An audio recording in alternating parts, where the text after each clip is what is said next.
Good afternoon, everybody.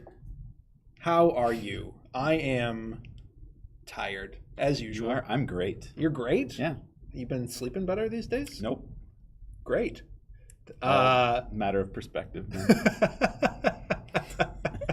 Amazing. Welcome to another awkward beginning to another Chip Theory Games live stream. I am Josh. You know me as Gilly. This is Josh. You know him as... Josh. Correct. We are here to mostly, though not exclusively, but mostly talk to you about Wroth. So we're going to open this thing up with a Q&A about really anything you want to ask. Again, primarily Wroth focused, but whatever. You have other Chip Theory questions, that's fine too. Throw them our way. Send them in the chat, and Mr. Andrew Santoro will read them aloud to us in his most relaxing voice. What? Can these not be transparent? No, they're going to be transparent, and they're going to be hexes, and we're not ever going to change them at all. And if you're colorblind, forget about it. So yeah, go ahead. Throw your questions into the chat. You may not have any questions, and that's okay too. We've got a few just basic things to talk about before we jump into some gameplay. So immediately following this Q&A, one last thing that I forgot to tell you to mention up top. Yes. There is a giveaway for a base pledge.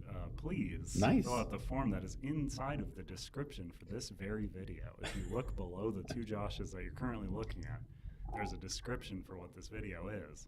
And inside that description is a link. And inside that link is a giveaway.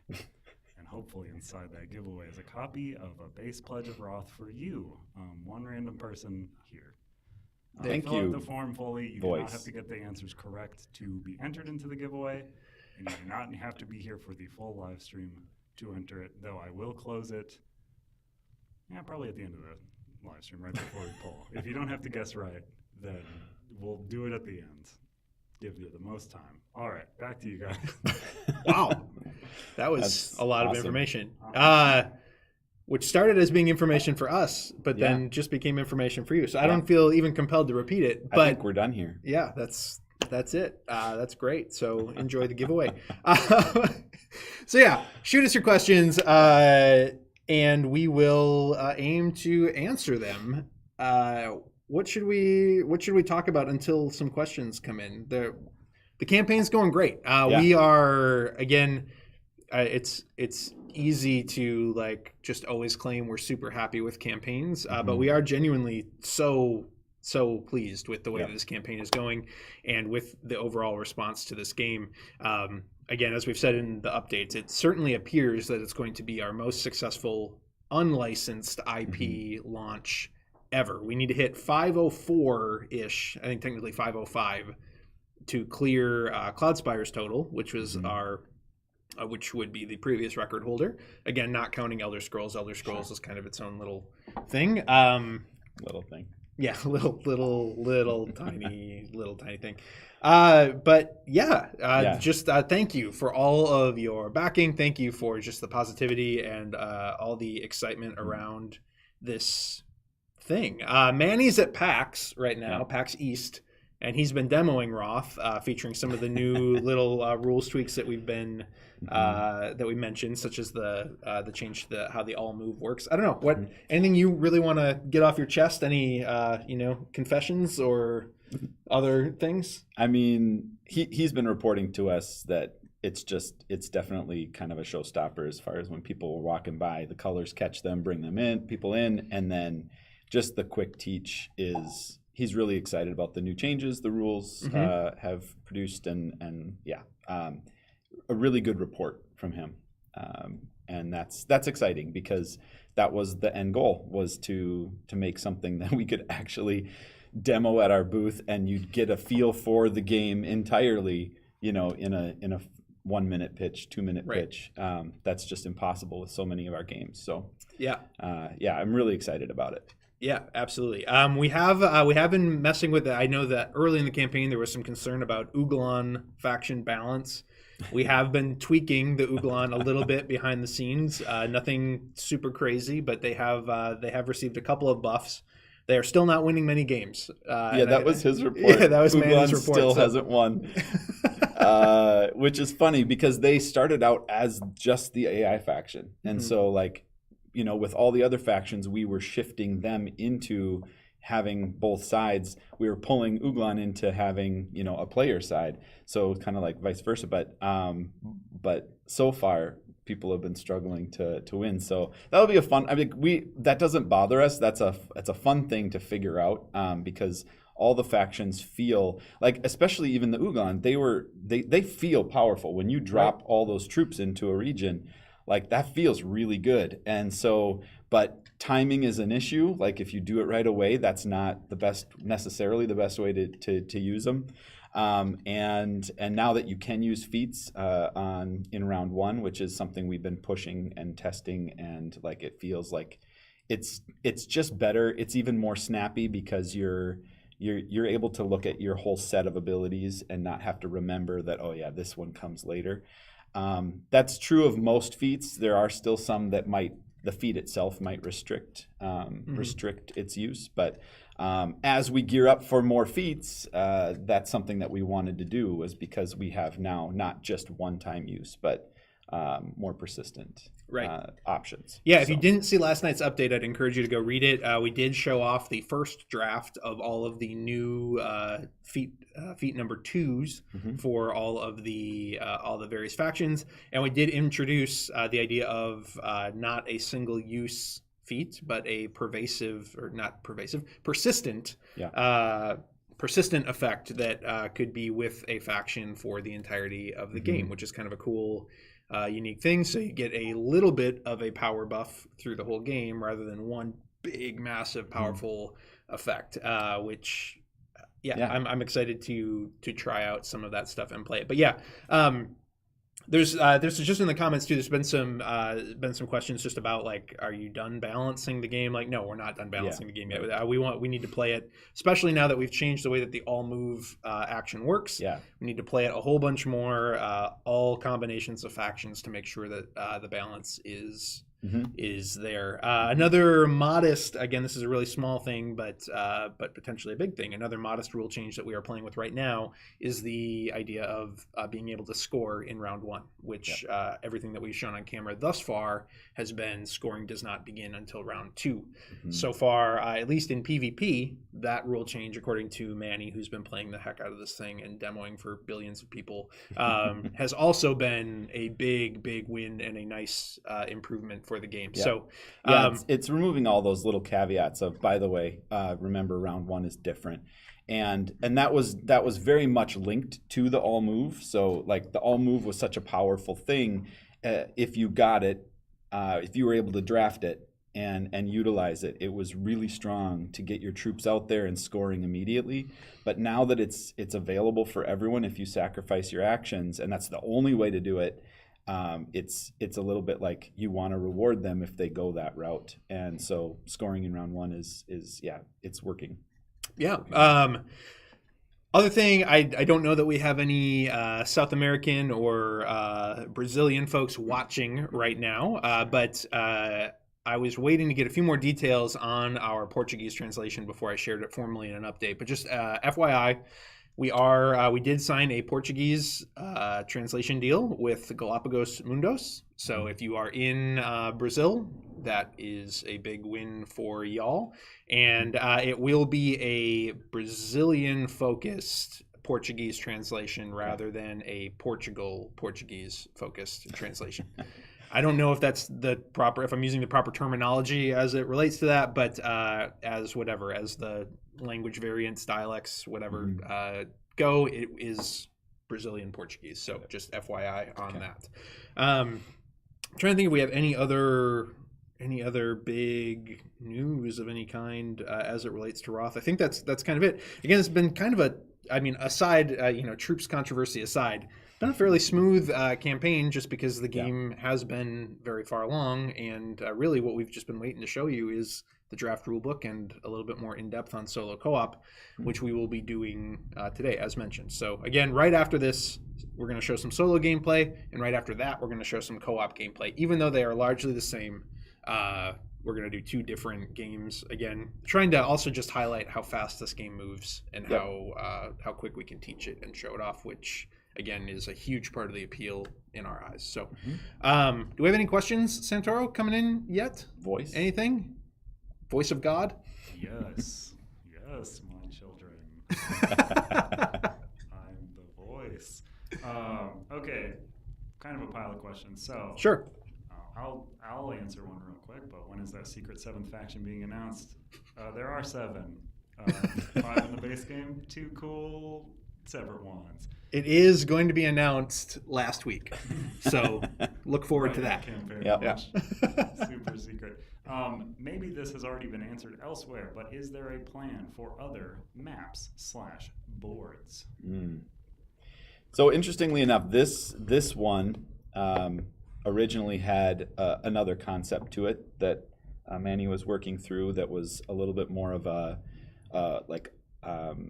I don't know. I'm trying to recall what, like more of a dualist map where you're kind of like ascending a hill and trying to assault something like a castle or whatever. But it was again his idea. So Manny loves dueling games. Yep. I don't know if you've ever played Dice Throne, where again the primary focus is 1v1.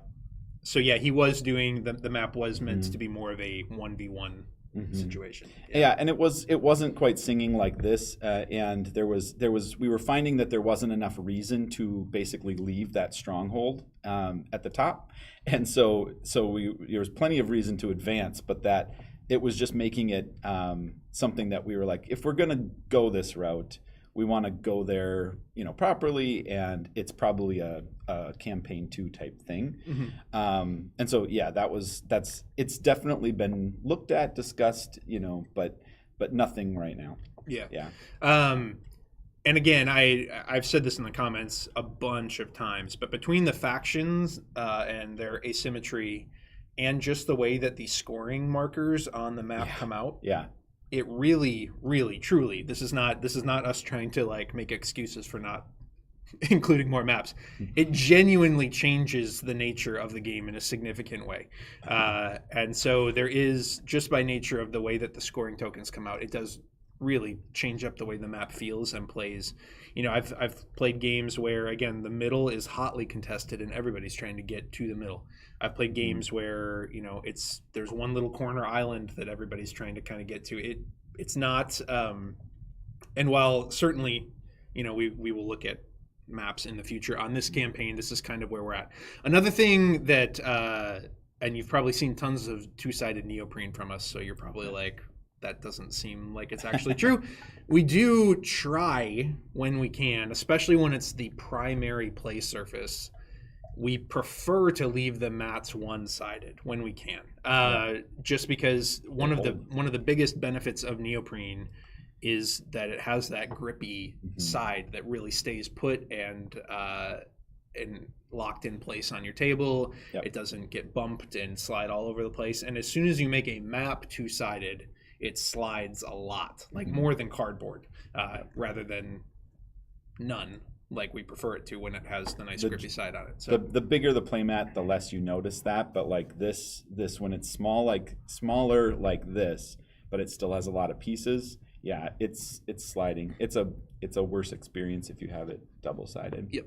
Yeah.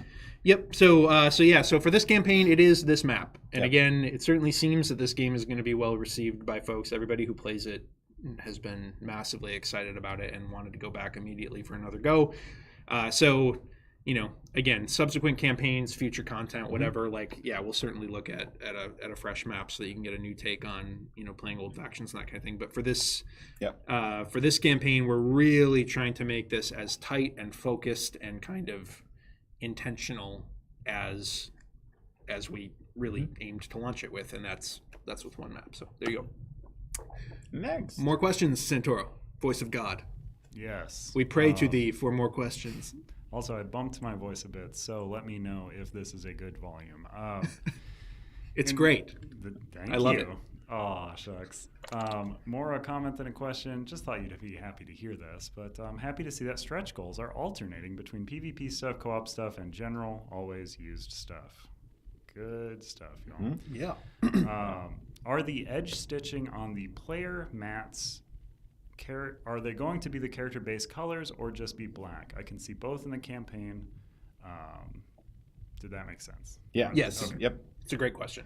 Yeah. So all the prototypes are obviously just black stitching. It was kind of funny. We were like, everyone was leaving for, I feel like we were ordering these before CNY or right before Lunar New Year or Chinese New Year, and whatever you're more familiar with. Yep. Right. But yeah, so I was like, hey, if you can't match these stitching colors, like just use black, and that's what came. So that wasn't a surprise. But yeah, the intention is that we will have the color of the dice, the stitching on the character mats will match that color of the dice and the tokens. Yeah. Yep. So troops, all your troops, elites and standards, and your edge stitching should match.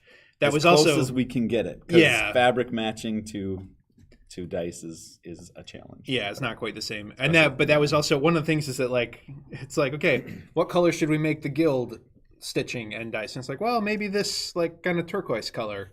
And then you look at the Runin and you're like, what color should we make that? It's like they have that same almost, they've got green in their color palette, but they also have a lot of the same guild colors. Mm-hmm. So it's like, oh, okay. And then the Vena, it's like, oh, now they're green too a little, and so trying to find exactly where those colors both look really nice as a trim piece and work as dice. We're still working through that, but yes, the intent is that for maximum map readability, and it feels cooler playing your faction when all your colors match. All of that stuff will match in the final product. Yep. Good question. All right. Are there any stretch goals that you guys are hoping to add after 525K? We are so grateful for all of the cool stuff you have already added. No, I hope we add no more because we make less money every time we add one. So I disagree. No, I'm just kidding. Well, so we referenced in the update there is, and again, these are not developed yet. So I think I'm excited for them unless Manny really screws them up. But somewhere out there beyond 500K, there is another set of feat cards that we would consider adding to the game. I hope we hit that. I don't know if we will or not. Because 3 feet are better than 2. Yeah. That's I definitely haven't had any fun making feet jokes in these updates at all. So that's a big one. The rest of the stretch goals though, honestly, just are like there is a feat card still, and then it is a lot of like solo and co-op content, and that's not. I mean, again, we talked a lot about this with 20 strong, and there's feedback like, well, why aren't the 20 strong deck boxes made of plastic? Why are they the cardboard? Like, sometimes being chip theory, it feels like we're kind of darned if we do and darned if we don't, because people have been asking for years, like, why don't they make a more affordable game? Like, why do all their games need to cost over $100? And this is already like the manufacturing cost on this compared to its MSRP. We're already creeping into like beyond what we had hoped to do. I mean, we had talked about even making the faction. I don't know what you'd call these mats. I guess they're mats now. But we had talked about even like, should we try a cardboard game? Like we had talked about that. Like a 3-layer with right. Yeah. But 3-layer cardboard actually ends up being almost as expensive. Not that much cheaper than this and whatever. So but this game has a very, very, very specific goal across every aspect of it, from its ease of play to its time of play to its price point. Every single thing, from even its art style. Like we wanted something that was really going to jump off of the shelf at people. And so everything about this product is very, very carefully considered. And there is only so much we can add at the $65 MSRP. Now we could start letting the MSRP creep up, but again, that starts to defeat the purpose of really what we're trying to do with this game. We are trying to get chip theory games into more people's hands so that hopefully as we continue to make disgusting monstrosities like the Elder Scrolls, that defy every rule of what you should do in a board game from a profitability standpoint. We want to help people, like graduate to some of our more complex and some of our more, insane productions. So I don't know. Oh, I was just gonna say one of the other things we've been looking at, and that is we weren't really sure how many of the campaign or AI challenges or scenarios we would unlock. We wanted to make them as the campaign slows through the middle. We wanted to make sure that we were able to unlock some things, and so we tried really hard to fit that into those 25K increments and make that work for us in terms of budget and whatnot. But we're at kind of an interesting point, just over 500, where if there is 7 of those AI factions unlocked, it might even do us well to make those faction specific. Right. And so that's something we've been talking about, is like we were planning on them generic because we just didn't know how many we would go. But if we unlock all 7, then we could toy with, making them very specific to each of the factions, and they each get one. We could also consider that again if we start unlocking more. We're not sure. We're not making any plans there, so they're all generic at this point.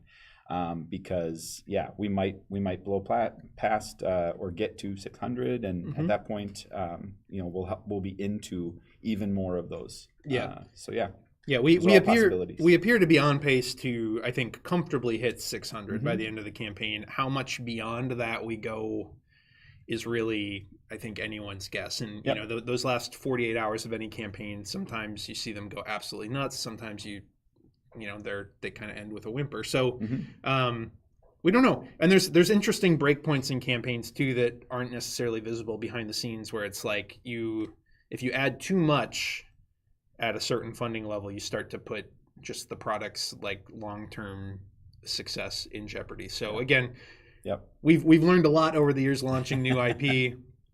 And so we're trying just very hard to stick to our guns on how this game comes to be. So,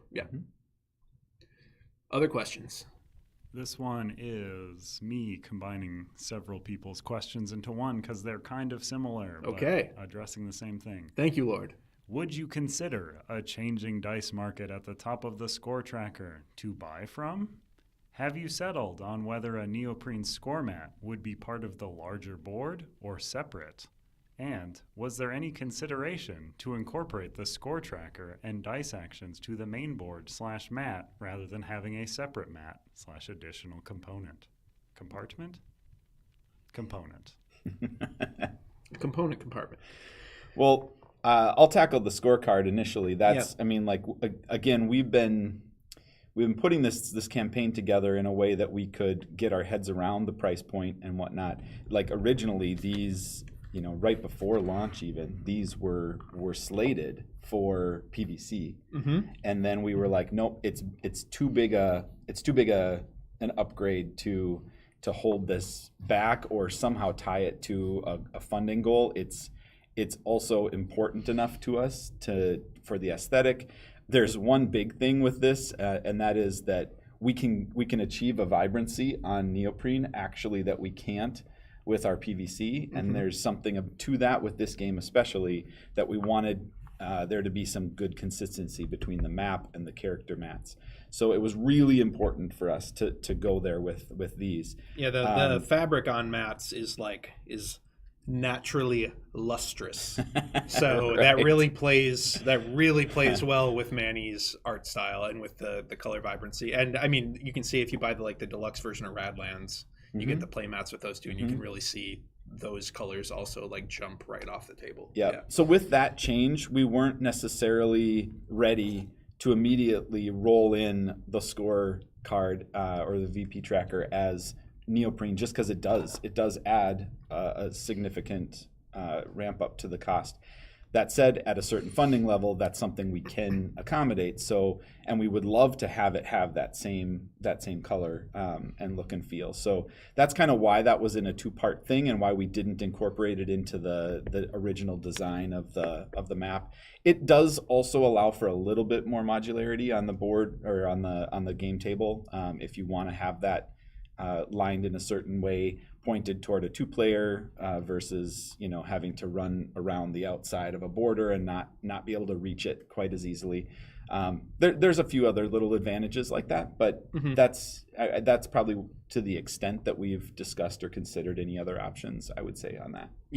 Yeah, and I'm not sure I fully understand the question about the dice market. If you're talking about like moving the dice that are rolled to more of a mechanic where you could buy actions or yeah. I mean, again, like there's a million different little tweaks we could make to the game at this point that again might add complexity, etc. But like I don't know that they necessarily make the game better at the end of the day.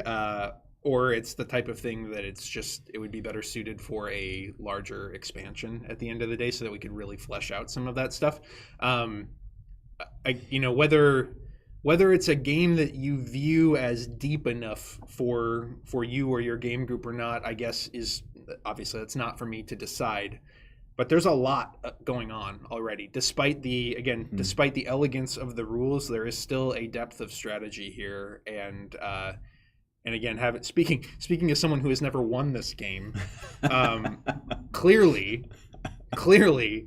there is room for me to improve and to better strategize. And I think again that just speaks to the potential in the game. And again, every time you add a layer of depth, every time you add another decision to be made, it lengthens the game. And that's not always a bad thing. Clearly, we have games that take 4 hours to play, so we don't inherently view that as a bad thing. But again, the thesis for this game is get it done in an hour. We can promise you can play this in an hour. Whereas if you ask me how long a game of Too Many Bones will take, I still don't know the answer to that question because it is so variable. On so many levels. So I'll say one more thing as far as the market goes, because in a sense we did have that where you're cashing in 2 dice originally. For an action of your choice. And what was interesting about that is, while it might feel like or make the game a little bit more accessible to those players that are just starting out and they don't necessarily know which die to draft. I know one thing that was important to Manny, and it became obvious to myself too, that I really liked this aspect to this game, is that the dice drafting really matters. So it creates a personality to that play. If you're just rolling a lot of Cora, that game ends up looking different. And so people are drafting that, and they don't necessarily have they can't just at any time say, well, I want to do my tried and true strategy. I always do this. And so I'm cashing in 2 dice to do it. And I've liked how that's developed now, where you're working with the dice that you're presented with, and it's all about that. With a market, it just tends to be less that, because you can kind of fall back to something that is known already. Right. So and again, that's all I'd say. It's a good mechanic, though. Everybody's got different board game aesthetics, right? In terms of what they like, high random, high RNG, or hyper deterministic. Are you a Euro game, or are you an Ameritrash game, or whatever? Manny, and he's said on our other streams, Manny loves chaos in games. He loves it. That's very much his thing. Is he wants there to be big, exciting moments that you couldn't see coming. And dice rolling is a part of that. You can add, again, as you were saying, you can add a lot more control to any game if you want. That is much more predictable, but that's not really what this game is trying to do. So you might love that, you might hate that, I don't know, but that's kind of where the design is at. So With how well Wroth is doing, are more factions and or maps being considered for the future? I mean, we're not working on anything right now, and I say this is Manny's design. We're developing out the solo and co-op alongside of Manny, but this is Manny's design. So number one, that's not even necessarily our decision to make, but I will say, and I've said this at many points to lots of people here internally, there's two levels to the success of a game. There's the campaign success, and then there's the actual release of the game's success and how well it actually sells. Often our campaigns are where we take like the big bulk of the money, and then they sell okay afterwards.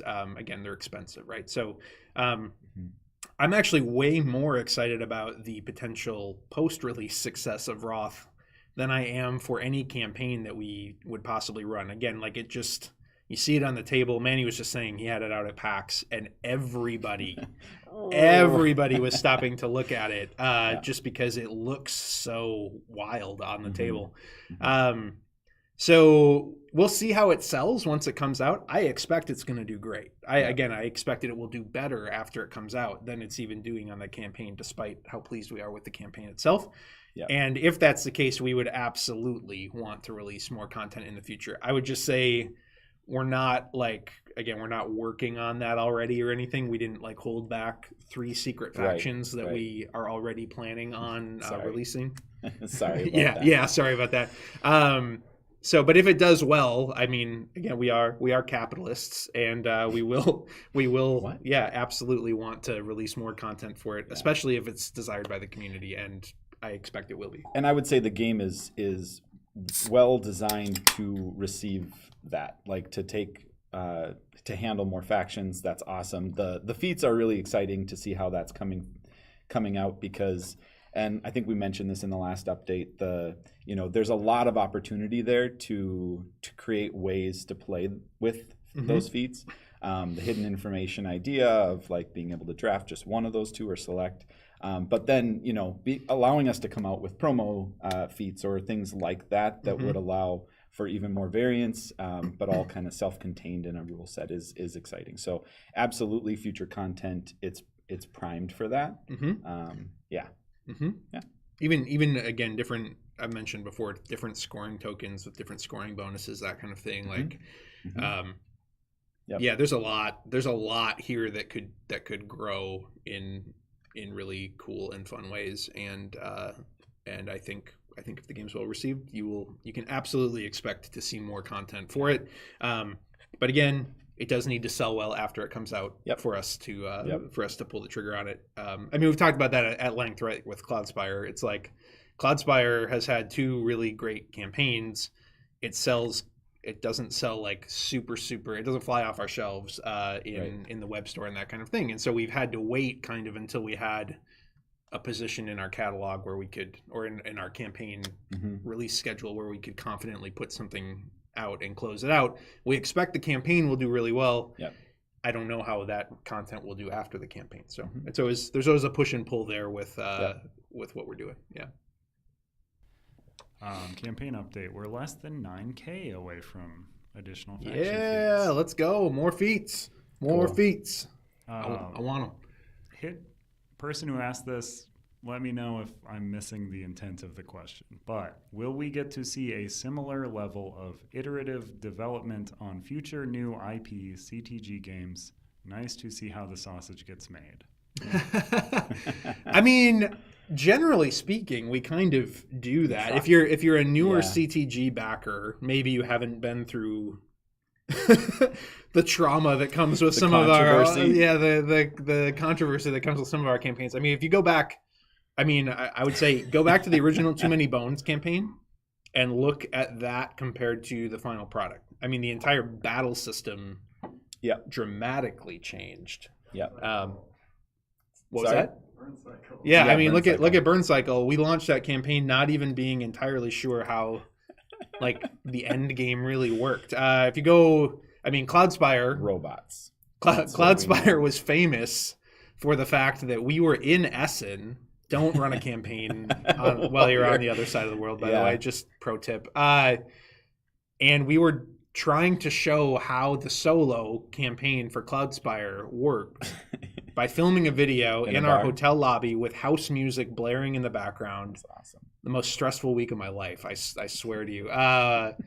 And again, like if you go back and look at that your first thought would be like, what a half-baked, like nonsensical thing they are trying to do. And now the predominant legacy of Cloudspire is what an incredible solo campaign that game has. So we do, while we don't always like do deep dives into exactly how and why things are changing, we kind of wear that as a badge of honor, and as the guy who's in charge of marketing, that's super stressful.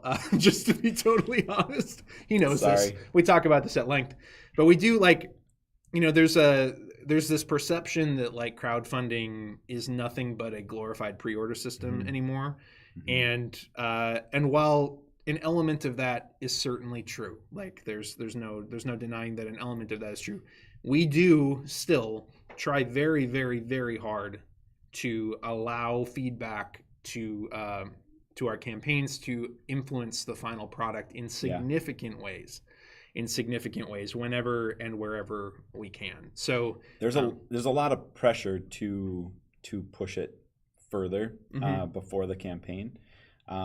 And we feel that. Like, and I provide some of that pressure, by the way, because again, it's easier. It's way easier to talk about and market something. It is. That is a thing, right? Yeah.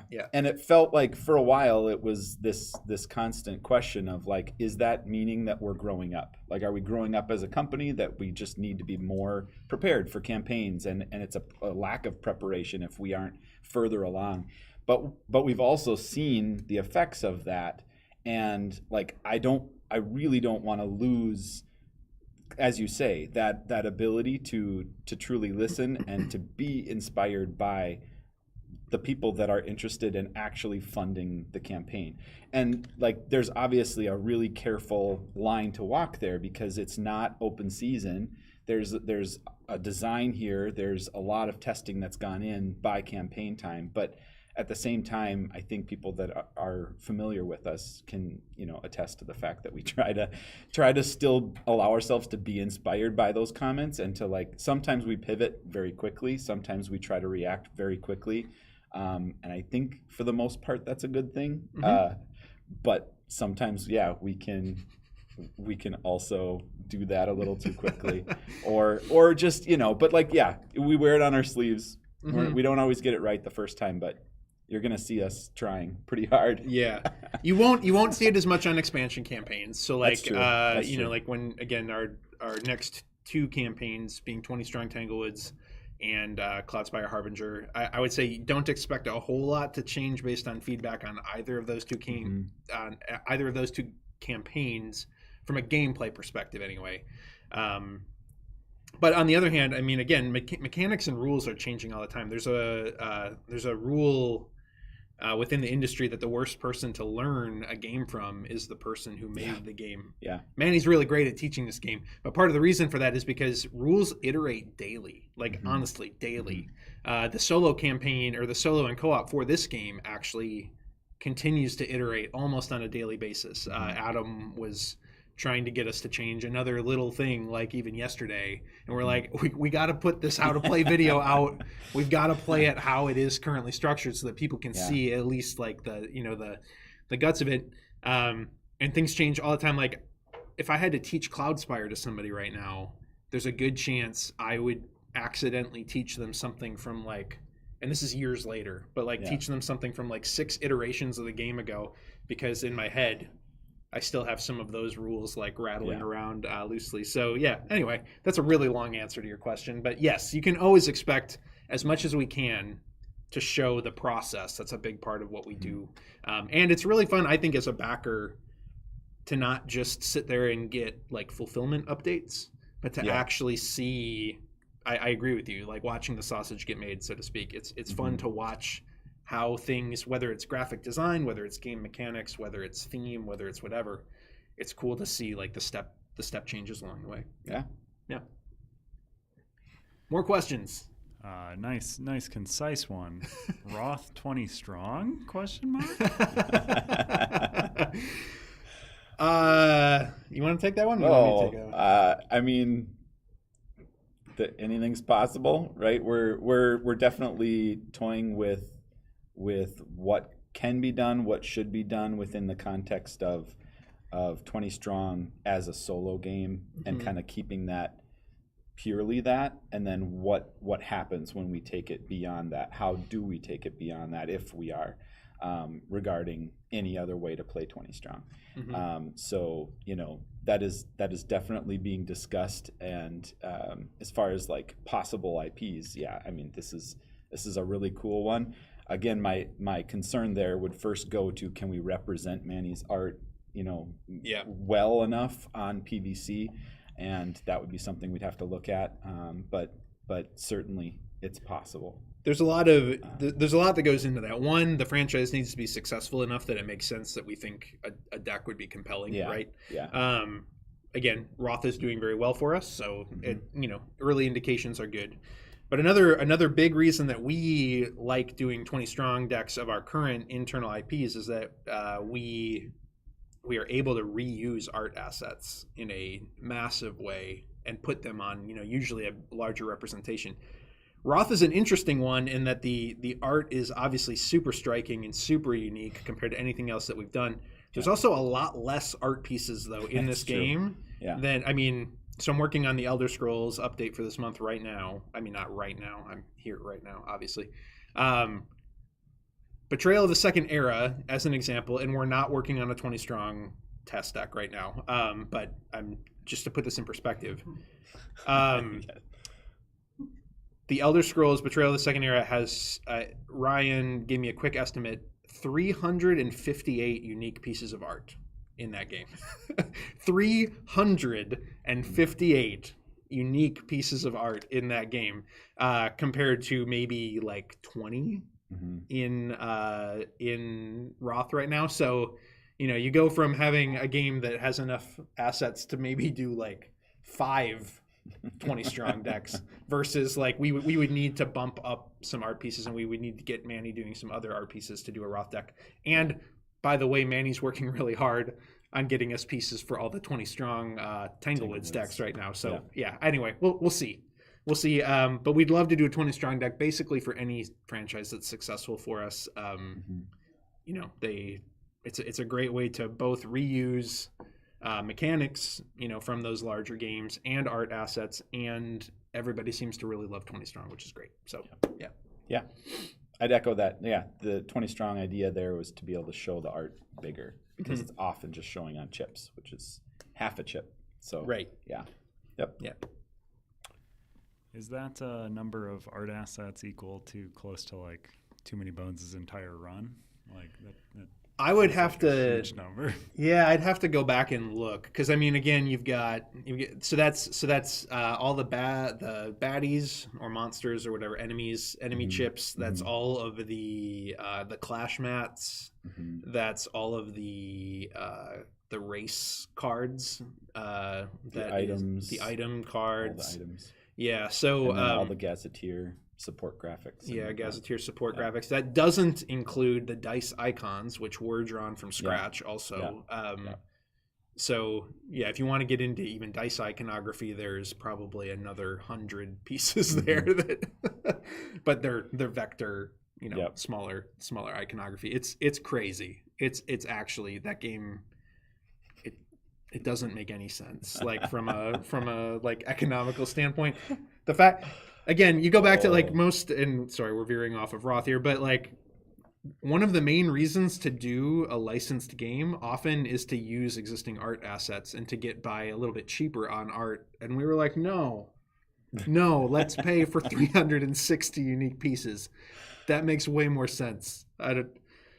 It's cool though, man. It's awesome. Also, I can show.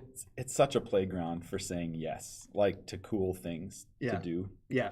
And I mean, we're doing a lot of cool things here, so it's not to detract from any other game. But when you have that kind of a price point, you can say yes to a lot more. And it's such a cool space to play in.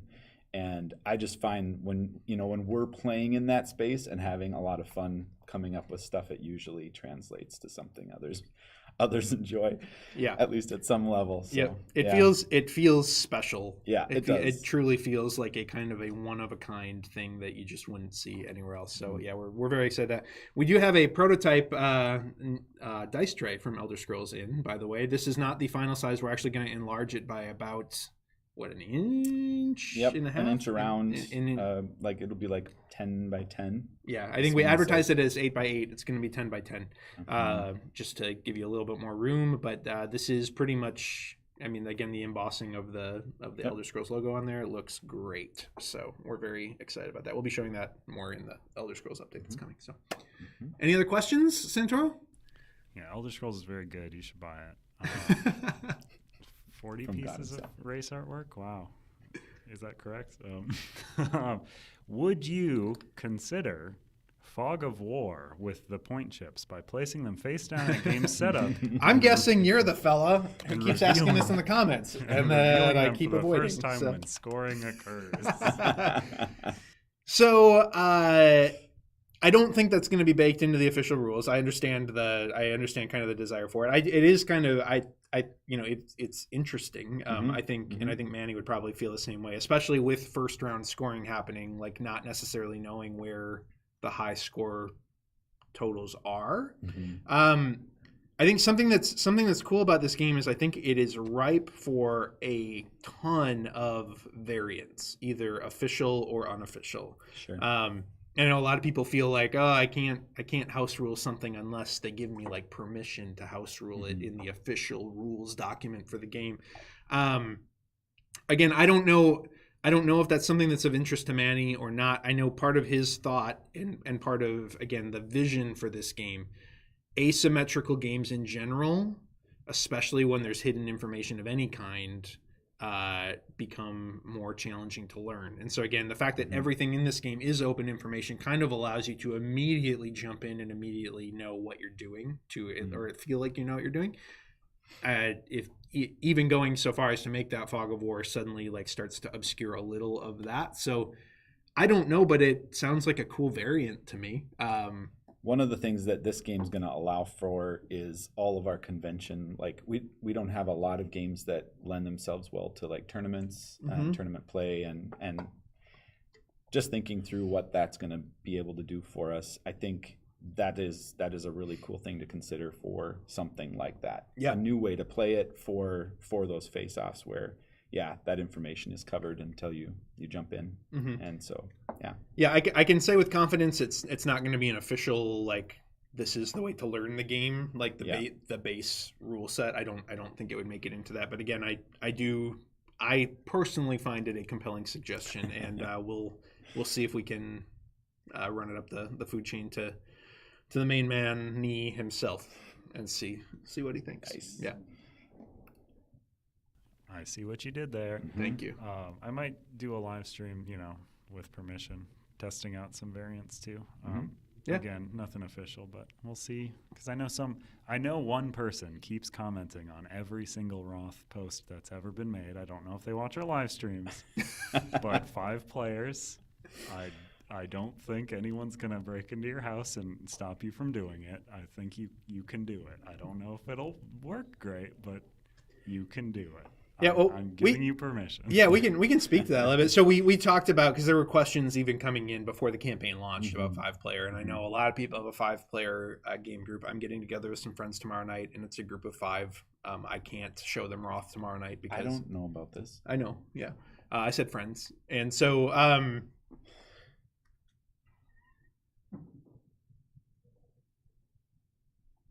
anyway, I know a lot of people have 5-player game groups, and Manny felt very strongly like, 5-player should work, but we didn't have time to test it at all. To this day, I don't know that he's tested it yet. So it's just not something we're comfortable calling an official player count right now. And again, trying to get the game done.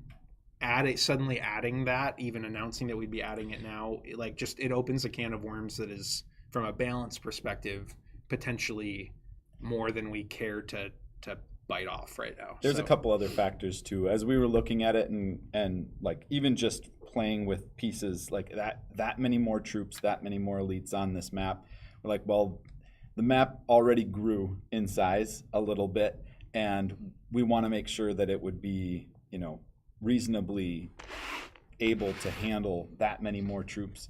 And so it probably would have to grow again. And it all just ties back into that price point. Like we can say yes to a lot of things, but at some point it's not like one of our other games where we say yes to everything. Yeah. Yep. So yeah, I think there's a lot of aspects there. That doesn't mean that it couldn't handle it in a rules perspective. Yeah.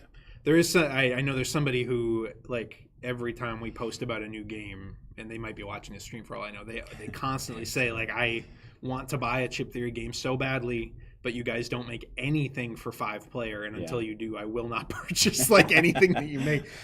I hear you. I see your comments. I understand. Yeah. I mean, again, there's a lot of people that argue at 4 players, even all of our other like legacy titles get too long and become not super fun at 4 players. So part of the nature, again, as we were talking about, like there's a lot of factors, but every time you add an additional decision to be made, that also increases length between turns and all of that kind of thing, and that's all got to be carefully considered for any game. So. Yep. Next. Are we running out? Are we still have a bunch that we haven't answered? It's a healthy amount left. Okay. All right. I'll try to be more concise. I'll try to be more concise in this game, inexplicably, I guess. Any hopes you'll have samples of normal troops before end of campaign? I'm assuming that means the new little sculpted guys. I don't think we're gonna have. I mean, unless we can get them nailed down enough to do something in-house on our 3D printer. I think that would be a little bit of a tall order. I want to make sure before we go that far that we've dialed in all 7 of them. So that's kind of the next step. Manny's helping us with that. And to be clear, Manny was the one that came up with those 3 that we've taken from. With some discussion, we were the 3 that everybody loves. Right. The 3 that are like headed in the right direction. And that's from his mind of like saying, I want these to be more sculpted stone, or that have that feel to them, have a bit of imperfection in how they're put together, and that's cool. Like, but there's a lot still to figure out there. It's a tough call to increase the height from what we have, but make sure that it stands up and doesn't get tippy. So we need to know and nail down the base width without increasing it too much, and then also get that height right, and then get the detail on these pieces right. So there's just a lot. I don't want to rush, right? Kind of like we did with get a sculpt, show them what it could look like, right? So, anyways, that turned into a debacle, showing that hyper detailed hand. Yeah, like that. Just again, I gave everybody the wrong impression of the direction we were trying to go, but we were trying to show like, hey. Yep. These could be cool, Yep. Yeah. It's part of the process. Show that process, but sometimes it's a little too much. But but as you said, they might need to get a little bit more squat than what we've shown already, and the base may need to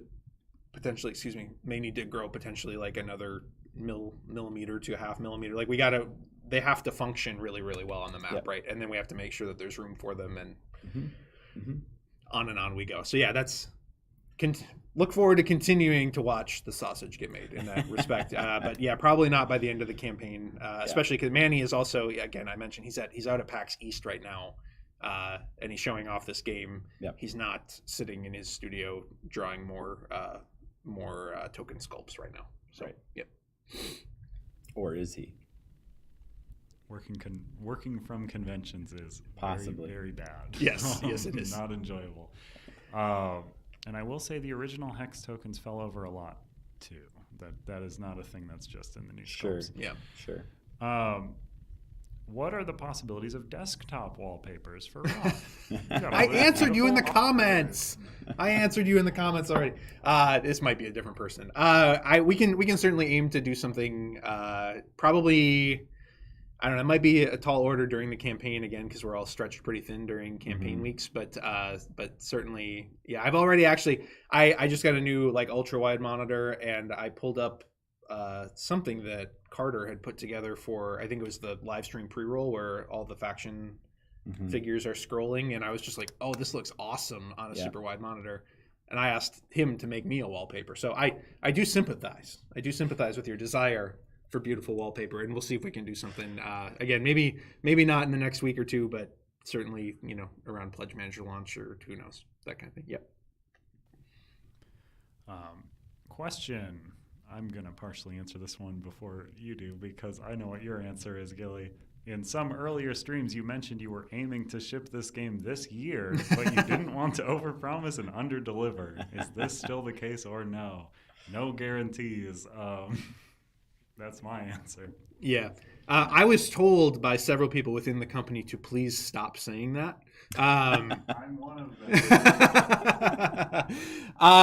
Our goal is absolutely to get this out as soon as possible, and I would say PvP is far enough along that again that doesn't feel impossible to me. And again, from a marketing standpoint and from a holiday sales standpoint, I would still love to get this game out this year. I would say that as we continue to iterate on it, and especially just seeing, that we still have a ways to go on the solo co-op side, I think. I feel much better about what we'll be showing today than what we sent out to like Mike Kelly and Liz Davidson. However, like we know, especially for our core audience, that solo co-op experience is possibly the most important part of this entire product. And I think I think we need to continue to develop that in a meaningful way and make sure that it's a really compelling mode. So I would say, probably, expect it in March of next year. But of course, we're trying to get all the things out and released this year because obviously that's better for us, especially if they're buttoned up and really good. So Any plans to put out guides, templates, or any other support for fan-made AI challenges? I think historically speaking, when able, we've tried to do that. Like I think there's at least some fan-made Cloudspire and Too Many Bones content floating around. Again, not something that we would promise, but generally speaking, we try to support the fan community as much as we can for any of our games. So we've prepared files before for like template files for that purpose, and this one is one of the easiest to do that. Yeah, this one's so pretty elementary. Certainly, if someone had an idea for that, we'd be all ears. Yeah, make sure to check out our Discord for all this stuff. We are a incredibly supportive Discord, very active, lots of fans and great people in there. Have you thought about stretch goals outside of the box, like lore on your website or an official soundtrack? Man, well, I'm trying to picture what would the soundtrack? It'd be this like neon fantasy. It'd have to be like. I feel like it'd be like the soundtrack to like an 80s fantasy movie, like sort of cheesy, but synth, like soaked in synth. I don't know. Again, we answered this earlier. We're kind of maxed out on what we can offer on this campaign at this price point. That's really just, and I understand you're saying like, well, it could be other purchasable stuff.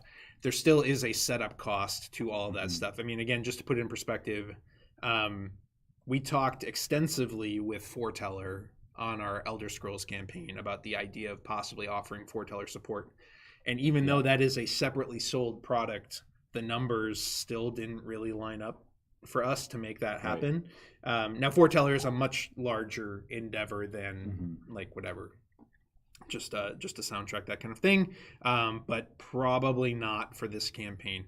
Again, everything's on the table if we end up doing a second campaign. If there ends up being expansion content, if the game's super successful, but new IP needs to be launched in a fairly controlled state. You saw that on 20 Strong. Again, the follow-up campaign to 20 Strong with Tanglewoods will be much more elaborate in terms of whatever accessories and product offerings and that kind of thing. But for this first go-around, we're kind of trying to keep it very tight and controlled. Yeah, I think if we get to 525, and that's, I say if, but we expect that.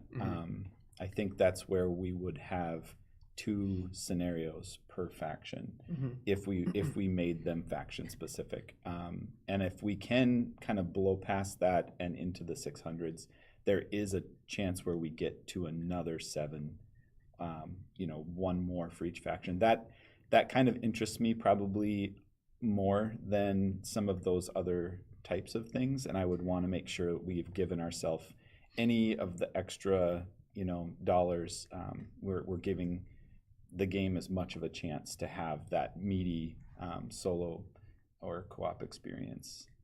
So yeah, this is the opposite of a concise answer, but we talk. You know, we've spent a lot of time talking about like what if Too Many Bones had launched without a lot of the content that got added as stretch goals. There were two back on that original campaign. There were two $1,500 pledges or something, or $1,000 pledges that added a tyrant to the box, and the same guy paid for both of them, which is why there's 7 tyrants in the Too Many Bones box instead of 5. And we view new IP launches kind of as they're not loss leaders. We make money on them, but like we view them almost as marketing endeavors where we're really, really, really trying to make this core experience so compelling that it eventually sells a lot of expansion content, which in turn is where we make a lot of our actual like margin and profit and that kind of thing. So whatever we can stuff inside this base game box, we badly want to stuff inside this base game box, because ultimately that's going to be what helps the game get, you know, reviewed better and feel like a more substantial piece of gaming content. So Have you considered allowing any basic action instead of just the Exodus/all move when you discard 2 dice? My current understanding is that Exodus is the most desired action, but ... Well, that was the original design. That was the original design. And then that shifted to like the token that moved, so everything but the last one that was purchased was available to you.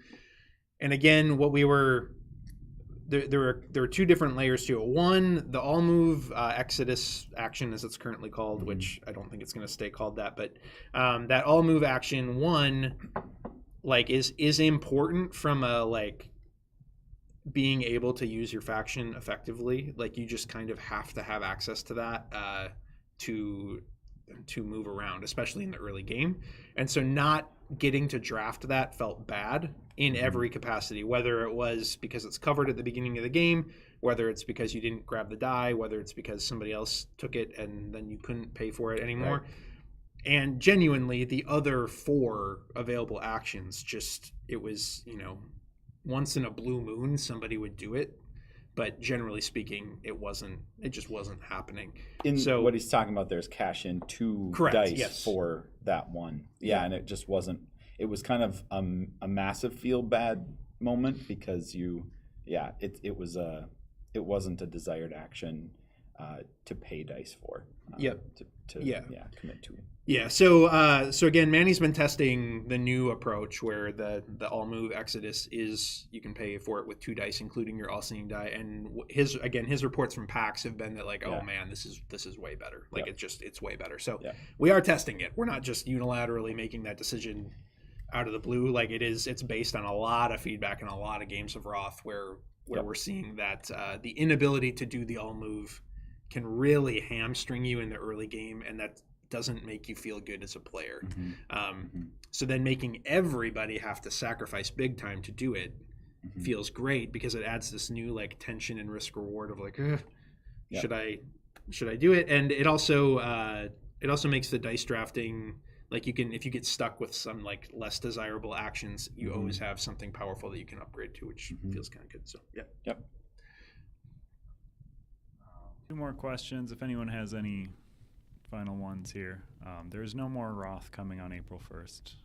Something else might be though, so keep track of your socials. It's a lighter approach to April Fool's Day this year, just because we are in the midst of some pretty heavy lifting internally between Wroth and getting Elder Scrolls finished and prepping for 20 Strong Tanglewoods. So it's not necessarily a new product, but it is still kind of a new product. Anyway, that's all I'll say for now. But yeah, nothing Wroth focused coming April 1st whatsoever. We do have a thing though, a thing that will appeal to, I think, a large subset of the chip theory community. Big question about pretty much any of our campaigns, but currently regarding this one, what is the advantage to backing now versus buying after release? Well, that varies with each campaign. That varies with each campaign. The answer on this specific campaign is that you'll get a $10 discount on the base game, or a whatever. I think it's an $18 discount on the all-in bundle. I mean, this is cliche, but obviously, I mean, supporting us directly, like we make, funding a campaign benefits any gaming company significantly more than buying that game at retail. And it's not close. So if you care about the type of thing that we make, and our production ethos and our weird kind of no holds barred approach to game making, selfishly, I would just say, please back our campaigns. That benefits us in a huge, huge way. And then the second best thing that you can do is buy the game off of our website as opposed to from a retailer. So those are the two best ways to support the game companies that you care about. I know not everybody cares about that, and that's fine. I buy plenty of things off Amazon myself, so I get it. Not that our games are available from anyone other than us on Amazon, really, usually. But regardless, so that the price discount, the ability. I mean, again, participating in a campaign and giving us feedback is huge. So even silly things like the art print vote last night that we put up, only backers can vote on that kind of thing. The real-time feedback that we're getting on the troop tokens and all that kind of thing, that's a big deal, and that you do genuinely get to help influence the game. But yeah, generally for us, it's price, and then just direct support, and then the ability to offer feedback. And again, the price benefit varies from game to game. The price benefit on Elder Scrolls, when you factor in the free shipping, is massive, because that game is going to be at least $235 when it comes out, and you will pay for shipping. On that one, and that one will be a little bit harder to get. On this one, full disclosure, we're hoping that this has a really awesome retail presence. You might be able to get it later for the same price if you walk into a shop and they have it on sale or something. It just depends. It depends on the campaign. I don't know if you have additional. I think that covers it. Availability is usually not an issue. Like if you waited and waited for it to go on our website, usually that happens fairly quickly after fulfillment, but it could mean a matter of a month or two difference in terms of how soon you could get the game. Getting it sooner is definitely a thing, and almost always holds true. It's rare. Whatever, we've had a few games that we've sold at Gen Con, a couple early copies, that kind of thing. I would say the other thing is the stretch goals that we offer. Whatever.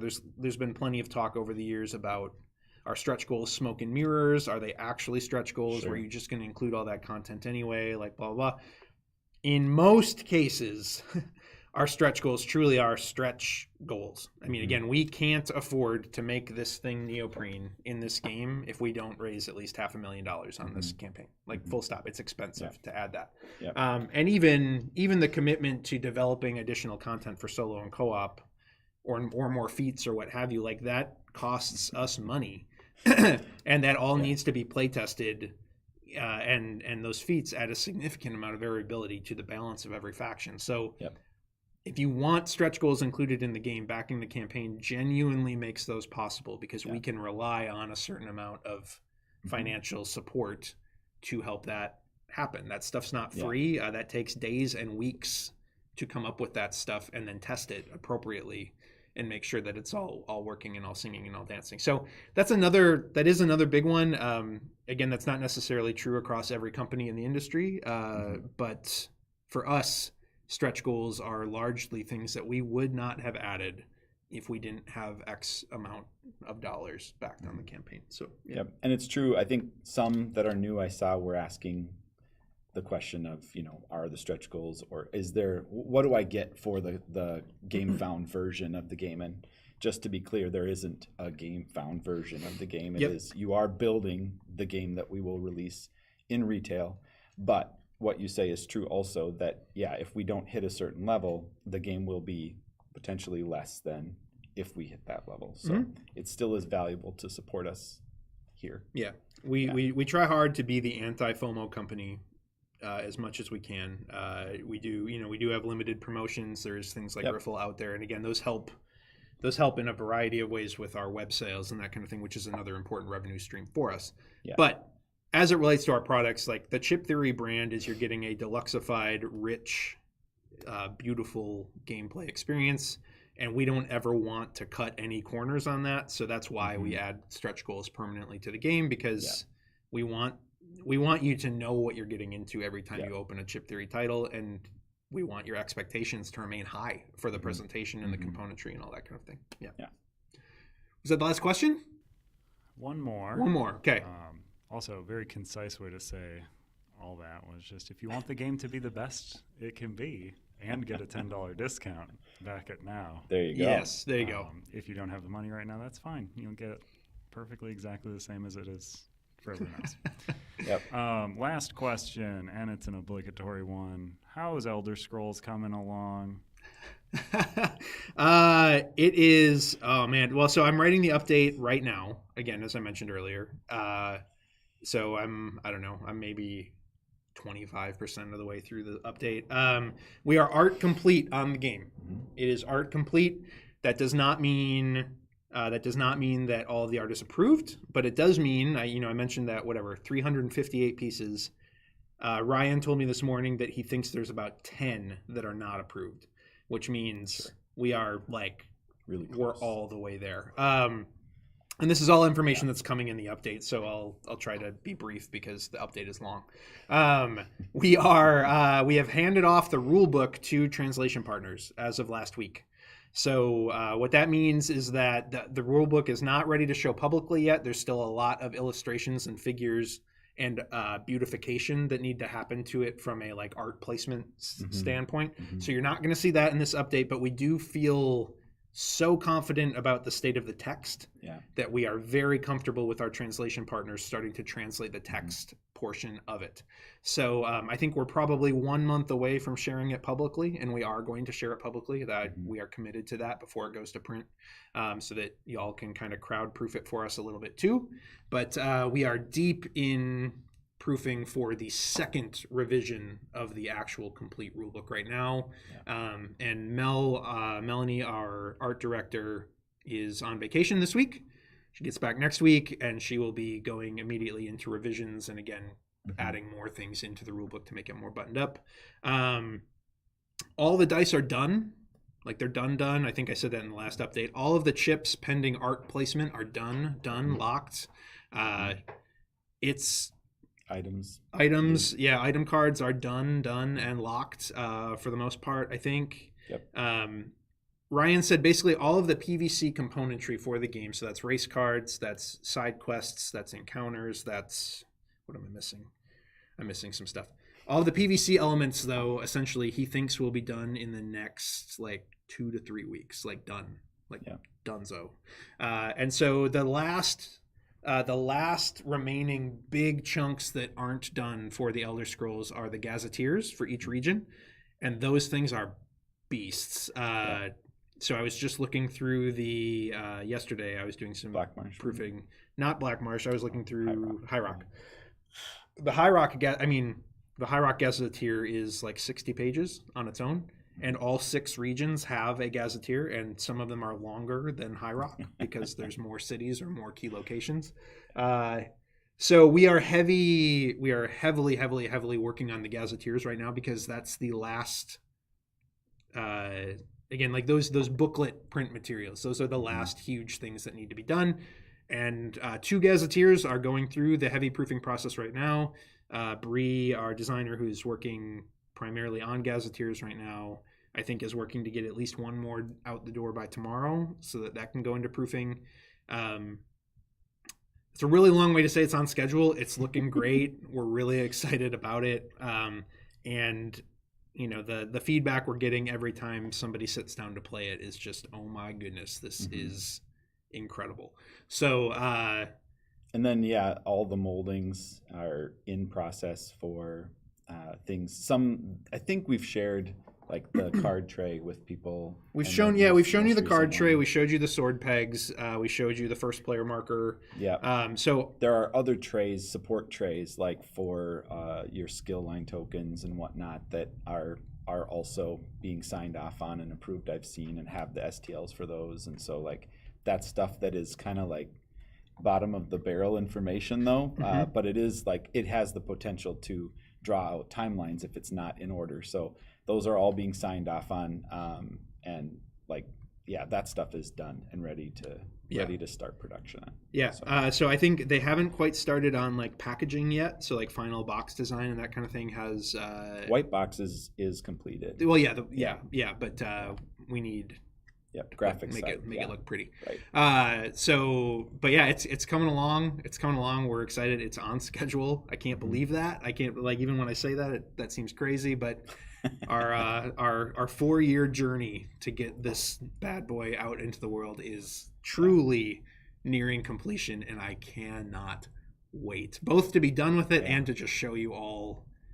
Again, I just looking through the gazetteers these last couple of days has really like crystallized for me just how much is in this game. It's such a huge game. I will be shocked if even 10% of you end up like seeing every corner of what this game has to offer, because it's just so much, but not in a like, I don't know, it's going to be so much easier to get to the table though also than like some of the other crazy big boxes that are out there on the market. I don't know. And there's still pledge manager surprises coming. Yeah. Oh yeah. So we do have, there will be one additional product that will get offered. This is not the April Fool's thing, by the way, either. There will be one more thing coming in the Pledge Manager, a deluxeified. We haven't said it yet, have we? No. Okay. No, I'm going to hold it until we can really show it. Good. There is one more deluxeified thing that we are going to offer in the Pledge Manager. I thought you were going to say it right now. I was like, shh. No. That we will be offering for sale. This is not going to be included in the game. That we will be offering for sale. Probably not in this update, but in the next update we will have it to show. And it's not a trove. It's not a trove chest. No. Yeah. It's a deluxeified thing. I think y'all will dig it, and hopefully some of you will spend a little money on it. We'll see. So, any other questions come in?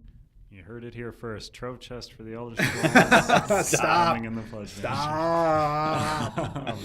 One last question, and no more. But people, you can keep sending in questions. I'll answer them to the best of my ability in the solo portion after this. Reminder that there will be a solo portion after this. There's also a giveaway form in the description below. Click on that, or click on the campaign. Add to the number of backers there. It's doing well. What type of organization will be in the base game box? For Wroth, I assume that question is for. That is still being actively discussed. So what we know is it's going to be a brick again, like our small boxes of TMB. You pick them up. There's no space. Right. Yeah.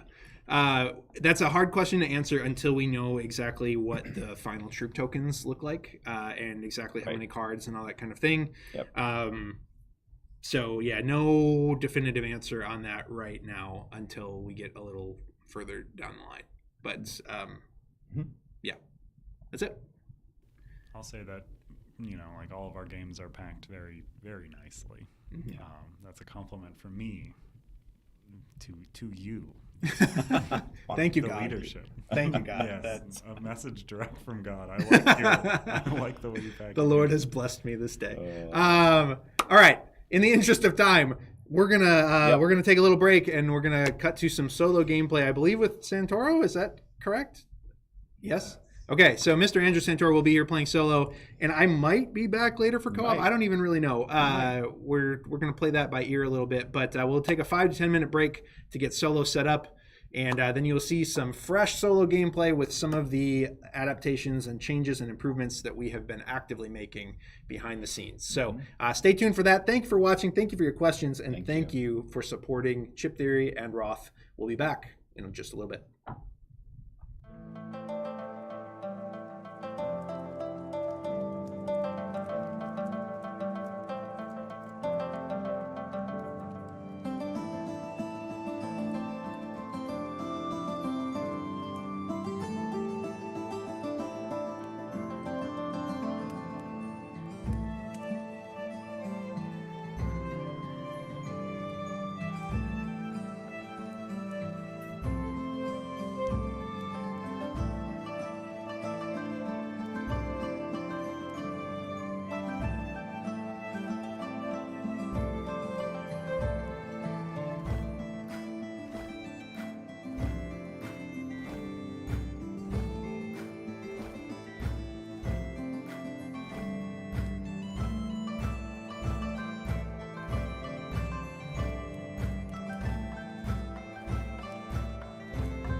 believe we're back.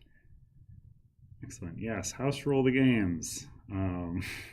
That's what I always say. If a game is almost perfect and you just need to put that last little bit in there, yes, do it. All right, so we are checking out Solo today.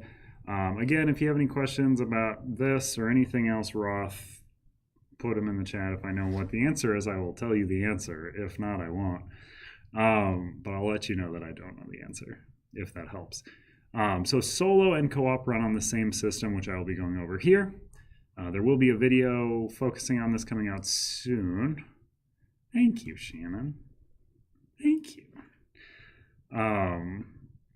We went to the place where this jacket's from, in beautiful Grapevine, Texas. Okay, so we are going to be playing against the Alden, the Ascension. So this is the card that you might have seen in other videos, but it has been updated. It may be on the screen here. Who knows? It is. Haha. Okay. So this is the new card that we're working with. It is called Alden Ascension, the Alden, the Elven folks represented down here on this old mat.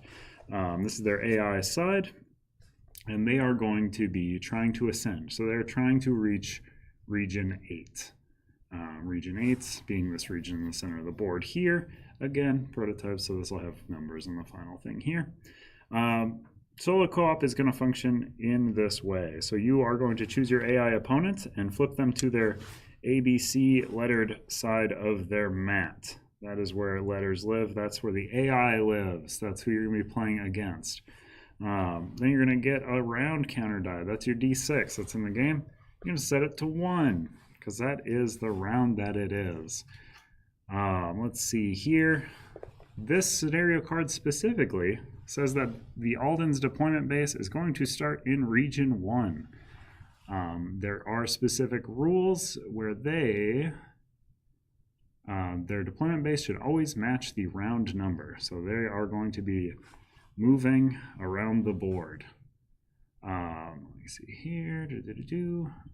The main loss condition for us. So everyone's trying to get to 30 victory points. That is going to be our ultimate win condition. That is when the end game is triggered here. Our big thing that we're trying to prevent is the AI from controlling Region 8. Ultimately, if they have hit 30 victory points, they could win. Our big thing is we're trying to hit 30 and prevent them control of Region 8. We don't want them to ascend.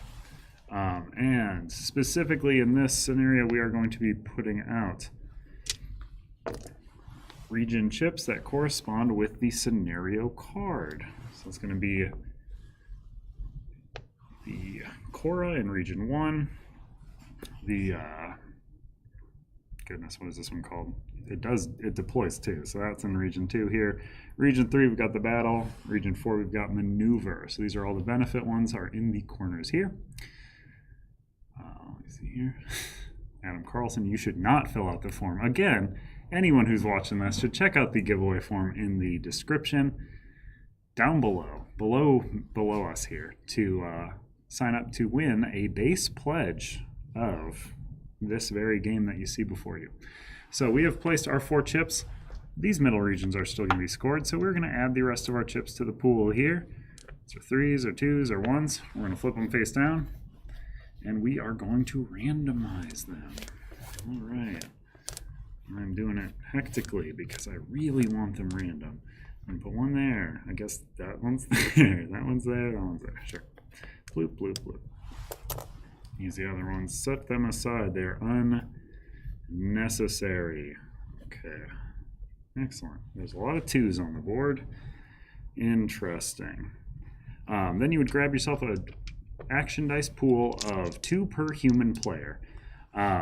This is a little bit different in solo. You are going to have 3 per human player plus 1, or I guess just 4. 4 is the correct human way to say that, but here we are. So 4 dice. Note that the Exodus face, which is this little yellow arrow, will not be on the final version. So this rule has changed. this face is now this face on this dice. The only way you can take this action is by spending 2 dice to do so. I have chosen to play the Coda.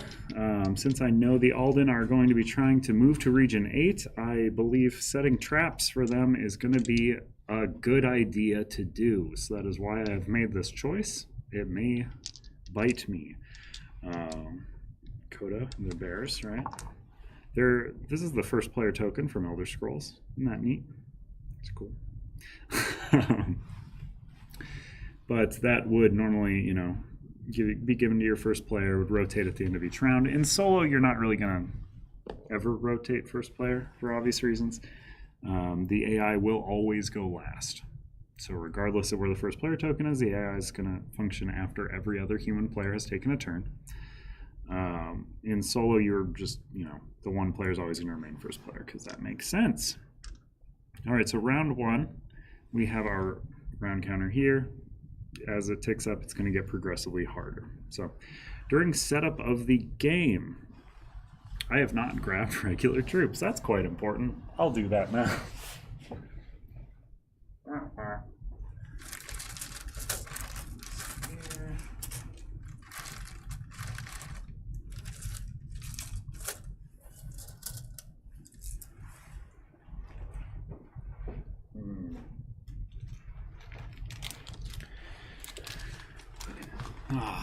So, grab some tokens here.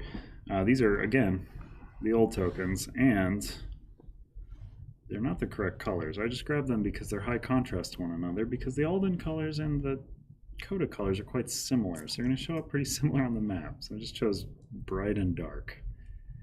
So the AI player is going to get all 25 of their troops. That is a benefit they get for being an AI.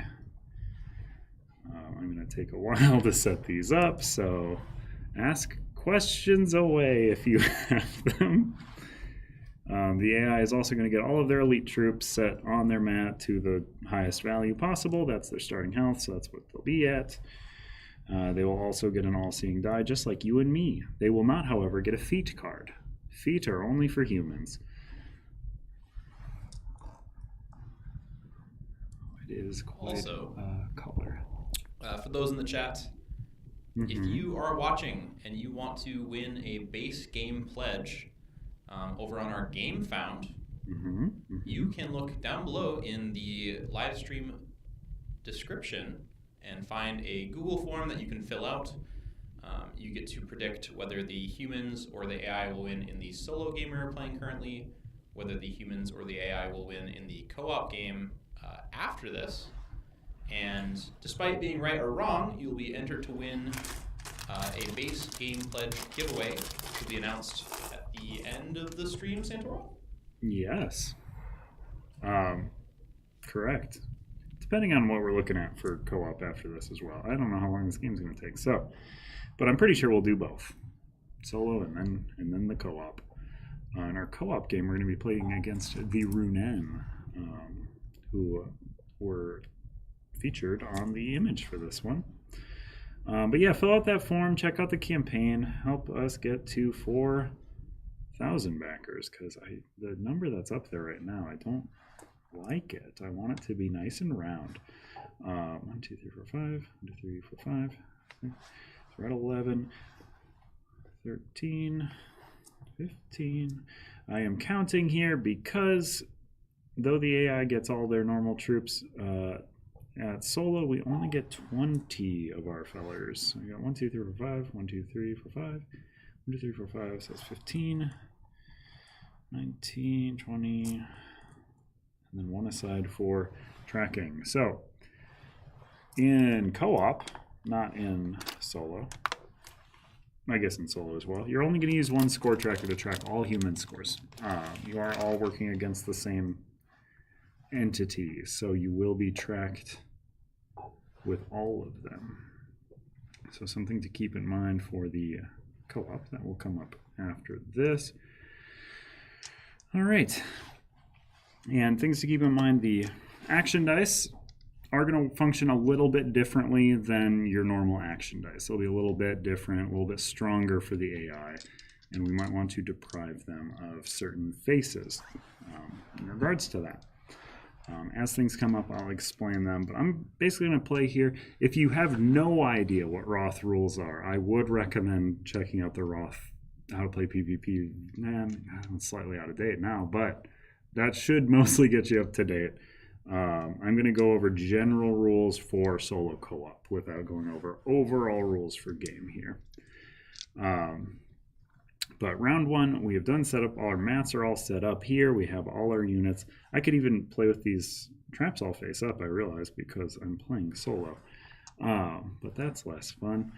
So we've got the counter there. The finishing part of setup is we're going to deploy some guys just to start off. So in solo, you get to deploy 4 of your regular troops. And then you can only deploy 1 per round after that during the laying groundwork phase. The AI is going to deploy 4 troops to their deployment base area. Then during laying groundwork, they will deploy 1 per human player. So in solo, they're still just going to do 1. They're kind of equal to us in this regards. The biggest pain that I can already see here is that they are already controlling an area with a benefit. So benefits are scored in round 1 in solo co-op. This AI is going to get some free Cora on their first turn here. All right, so we've done our setup. We have all our stuff. So now we're going to start the game proper. So there is an additional phase in solo co-op called AI maintenance. And in this phase, you're going to roll an 8-sided die.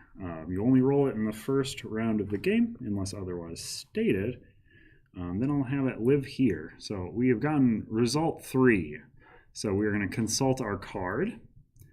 And our card is telling us that on result 3, we're going to activate volley. So we consult our player mat. Attack a region with the most threat for 2 damage. Also attack each region adjacent to that one for 1 damage. That would stink if it was any turn but round 1. We've lucked out here. So we have no troops in a region that can be attacked. Deployment zones are still safe. So deployment zones are safe from attacks, and you can't attack from them. It's your, like, you know, don't hit me, I won't hit you area. So that was good for us. In future rounds during this phase, you're going to tick up this 8-sided die by 1 per round it is. So in round 2, this is going to go 4, 5, and we're going to activate 4, 5. So we know that next round they are going to once again activate volley. That's annoying. And they are also going to, in region order, regions with 2 or more AI troops, they're going to move a troop towards region 8. Also quite annoying. We want to prevent them from controlling region 8. I'll do something here. Okay. All right, so we've done that. So now we're on to spoils. Again, in our spoils phase, we don't skip it in solo co-op. So right off the bat here, our AI is firmly controls that region, so they're going to gain a Cora. That stinks.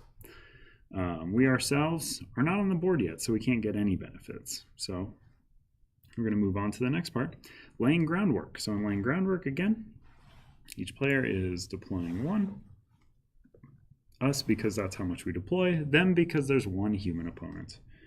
We're also going to roll our all-seeing dice, all-seeing dies. Oof, lots of violence. And then we're going to each gain 1 Cora. Bloop, bloop.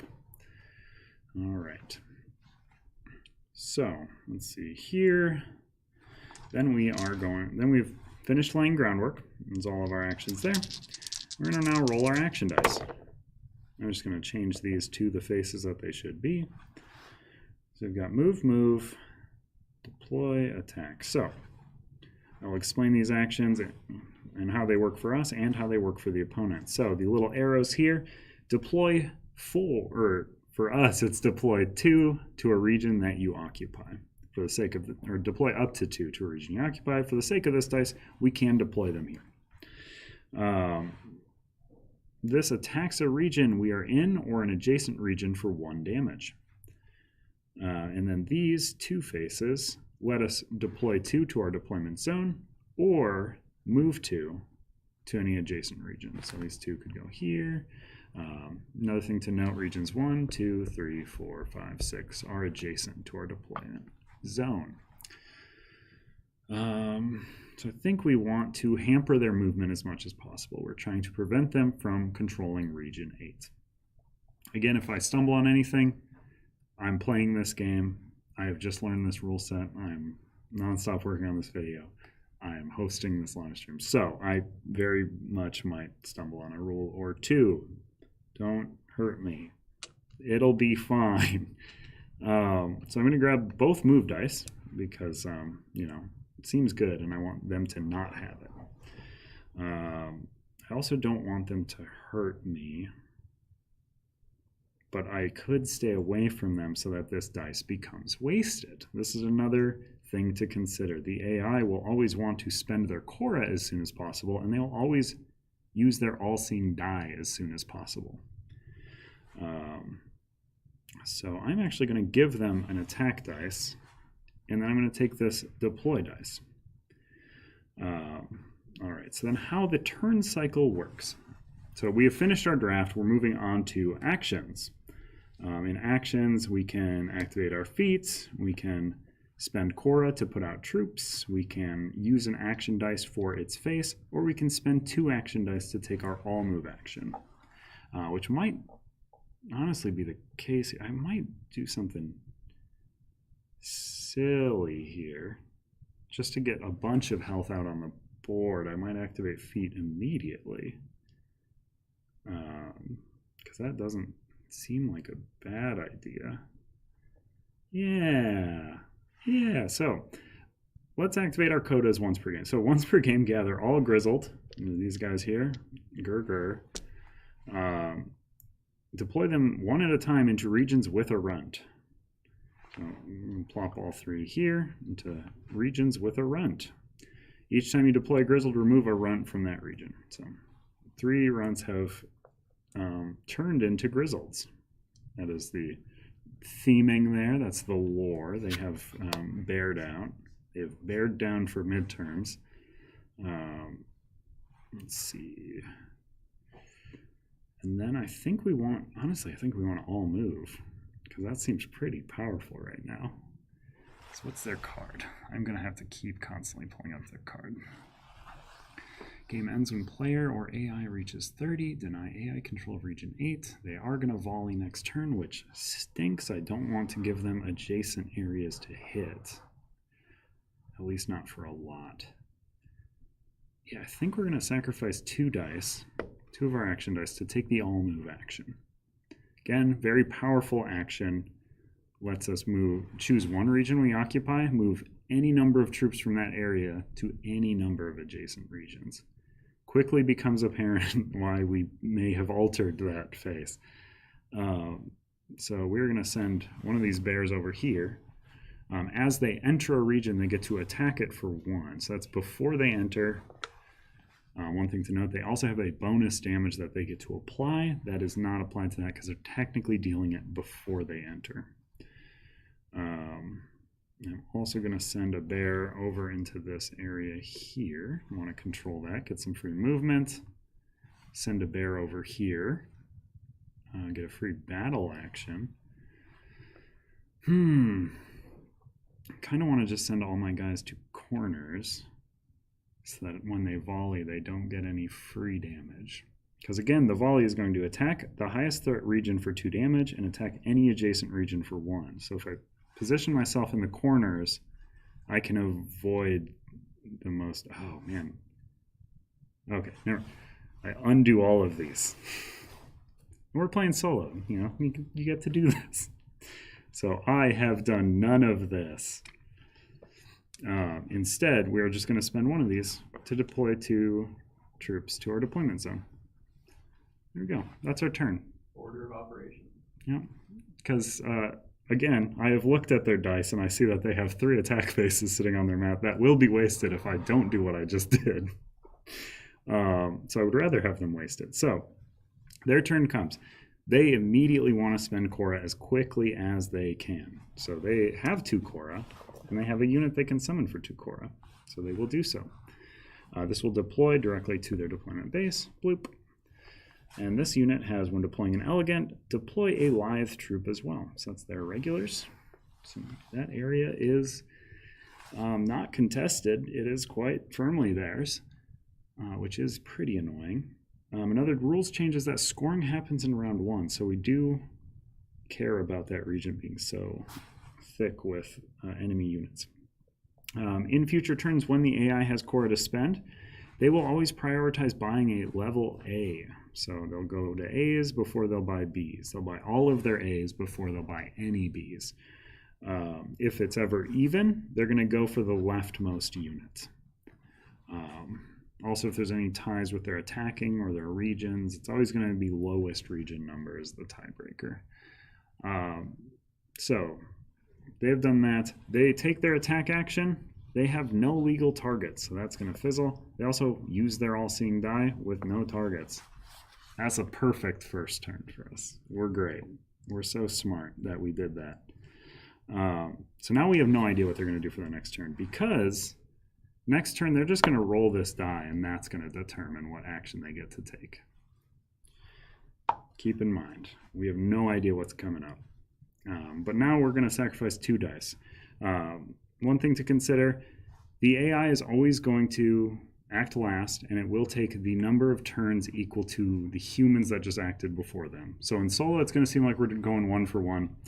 In co-op, even if we're 3v1, we're going to all act, and then the AI is going to act 3 times in a row. And they're going to use the die face you see, and then they're going to roll. It's havoc. So we're going to do the thing I said before, but now we know they used up all their attack. So we're going to spend those 2, take our all move, pop it up here, pop this guy for 1, just so that they can't dominate the region. We don't want them to dominate. Then we're going to, what did I say? 1 over there, 1 over there. I want to keep them in the corners so that they don't volley us and hit us for a bunch. That's what the goal was. Bloop, bloop. Let's stay away from the middle of the board until we get past this volley section of the card. There is a form. Go below. Yeah, it is our chaos die, so it will be chaotic, except there's a little more planning than there was in the initial version of this. So because I'm able to plan, I know I should try to set myself up in corners. Just to avoid how good that volley is. It's very annoyingly good. I might even plop a guy up here just to dominate it for the time being. I'll do that instead of that. It'll force an attack down there. Yeah, that seems right. Now, Santoro, you also have an all-seeing dice. I do. Did the all-move face of the action dice get replaced with a move/deploy 2? It did. Yes, that is what is replacing the all-move. I have this all-seeing die, and since I have no more action dice on my mat, my turns are over, so I should spend this. And I should spend Korra if I want to. Huh, yeah, that was interesting. No, it doesn't matter right now. Oh, it might, though. They might. Oh, beans. Okay, I'm going to actually send this guy here. That's the move. Because then I'm going to spend a Korra to deploy a trap. So I want the AI to not be alive. I don't like them. Let's see here. We're going to deploy, and I'm checking all of these even though, they don't need to be traps. But I'll keep it a secret from you, the audience. I have placed a trap here because I know that one of their faces is going to send them into this region next turn. We know they're going to go 4-5. That's going to activate a volley and in region order. So this is going to be the highest threat region. Threat is something that's going to be referenced, and I should go over it here. Threat is dictated cumulative across all human players. We're in solo, so that doesn't matter that much. But it's 1 per regular troop, 3 per elite troop. So right now this is a 6 threat area, 3 threat area, 1, 4, 2. Easy calculation. All right, so we have acted. We've spent a bunch of stuff. We should attack with our all-seeing die. So we will spend that to pop off some of these regular troops up here. I'm going to get rid of their stranglehold on that region. It is back to the AI's turn. They do not have a die face, so they're going to roll for it. That is an attack. So now they do get to attack. And they get to how the AI uses their attack phase. They're going to attack a region for 1 and then repeat this effect. So they can attack a region they occupy or an adjacent region, and they prioritize threats. So again, this is the highest threat region with a threat of 6, and they get 2 attacks on it. They're always going to prioritize elites, so if there were regular troops here, they would ignore them unless they had to hit them first. So they're going to put 2 damage. This has to be targeted last just because of its ruling, so they're going to pop 2 damage onto that grizzled. Still standing tall. He won't be in a second, but that's okay. They have acted. They have taken all of their turns because I have taken all of my turns. So we go to scoring. We're going to clean up this round. So up here, the Alden are going to gain, let me see here, they get 1 for controlling the area. They don't dominate it because I sent that grizzled up there. But they do control it. So they get 1 for the region. They also get 1 for having this fella there. So they're up to 2. Over into here, I control and dominate, so I will be getting 2. Down here, I control, dominate, and have a grizzled. So I'll be getting 4 victory points for this room. Oof. Up to 6. Over here, we control and dominate for 2. Over here, we control, dominate, and have a grizzled. So we get 2, 3, 4, 5, 13. Yeah, we're cleaning up right now. Then the last phase, we would hand this off. The round ticker would go up. Deployment base would move because the round is higher now. All right. So that is the end of the round. Top of the next round, we're going to get benefits here. So the AI is going to gain a Cora for controlling that. These are gained in region order. So they gain a Cora. We get to deploy 2 to a region we occupy. So we're going to drop 2 folks. We know that volley's coming. Huh. We're going to drop 2 folks over here. Sure. Down here, we get a free attack in a region we occupy, as though we had an attack phase. So we are going to use that attack over in this region. And since there's a grizzled present, we get +1 damage. So we get to smack for 2 up here. We're doing pretty good at managing the AI right now. Down here, we firmly control this, so we get to move 2 or gain or deploy 2.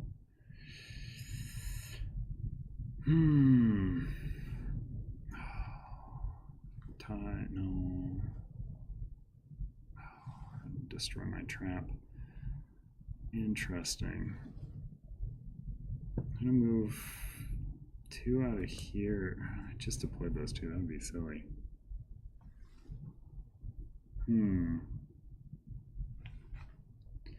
Let's move this grizzled into this region. Sure, it's going to take some damage, but I like the movement on it. And that's up to 2, so don't have to move all. Also, traps are immobile, so they cannot be moved by anything. Also, what am I doing before all of this other stuff happens? The AI maintenance happens. See, this is what I'm talking about. This is the brain fog. So here's the 2 that I deployed. So none of these benefits are gained yet. Get rid of that Cora, you thief.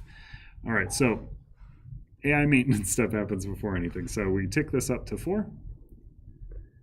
On 4, we activate volley. Highest threat region right there. Clearly, it's a 6. So smack for 2 damage to this region. Has to target there first. Hits every adjacent region for 1. So this grizzled takes 1. This coda dies. Or that runt. That is the full volley. We don't have any guys here or here, so those are the other adjacent regions possible to hit with that volley. We have avoided that through planning, even though this was kind of not great. But it got us a lot of points. Then we are on to 5, because it ticks up twice, because it's round 2. Next turn we know it's going to go 6, 7, 8. So in region order, regions with 2 or more AI troop move a troop toward region 8, prioritizing elites. So we're going to start with region 1. They have 4 troops, so they are going to move here into this region. Oh, we have planned that. So they're moving towards region 8. This is the closest round. So there you go, blop, blop, blop, theoretically. They have triggered our trap. Oh, fools. They take 2 damage, down to 1.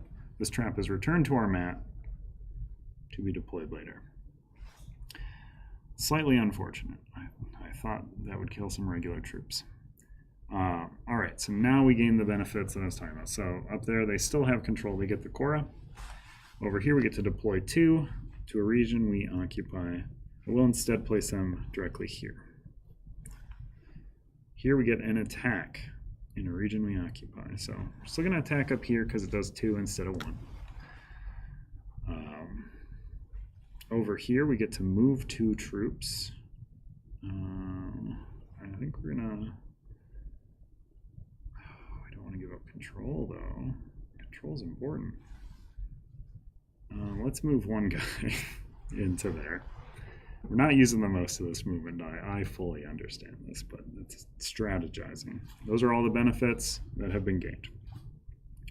So, then we're on to laying groundwork. We each get to deploy 1. Again, we're deploying 1 because we have to. They're deploying 1 because they deploy 1 per human. They deploy from their deployment base up there. We each gain a Korra. Boop, boop. And we each roll our gray all-seeing die. I've rolled another violence. And they have rolled a 2x. Interesting. Okay. So it was deploy, gain Korra, and now we're rolling action dice. That's a mix. I have all my grizzleds out, but I'm about to lose one, I believe. So Korra would not be a bad idea. What do I want to stick them with, though? I think I'm fine with them having more troops for now. So I think I'm going to do that. Okay, so I have taken 3 dice. I'm going to do the classic... No, it's not... I kind of want to take away their ability to just hit me in that region. So I'm just going to expend my attack to poke this guy dead onto their mat. Which will also prevent them from playing the wind in, which is good in its own way. So that was my action. I'm going to save up my core for the time being. I'm not going to use my assault face because they only have 1 guy on the board right now, or 2 guys. So that's going to move back to them. They are going to activate this dice. They're going to have much more than 2 guys on the board now. So this lets them deploy 4 troops to an AI-occupied region, and they care about threat level. This is the highest threat region they occupy, again, because it's 3 threat. So they're going to deploy 4 guys there. Or no. Order of operations, they're first going to spend all of their Korra to deploy a elegant from their deployment base. They're also deploying 1 of their lives. Then they're going to do the thing I said they were going to do before. They're going to drop ship some fellers up into that area, 4 of them to be exact. They do want to use their all-seeing die as soon as possible as well, so they will double that action, plopping another 4 boys up in that corner. I'm not going to control that corner anytime soon. But I am making them use up all their regular fellers, which is good. We want that. But now they are a blank slate. We have no idea what they're going to do, which is not good. We do not like that.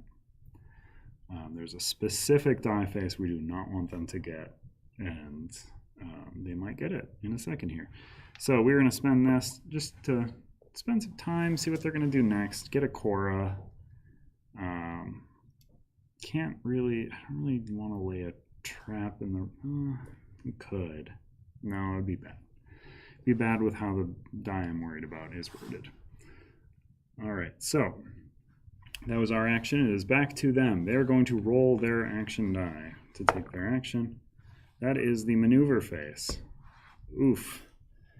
So this one, AI is going to disperse the highest Alden occupied regions. Right now, that's clearly that one.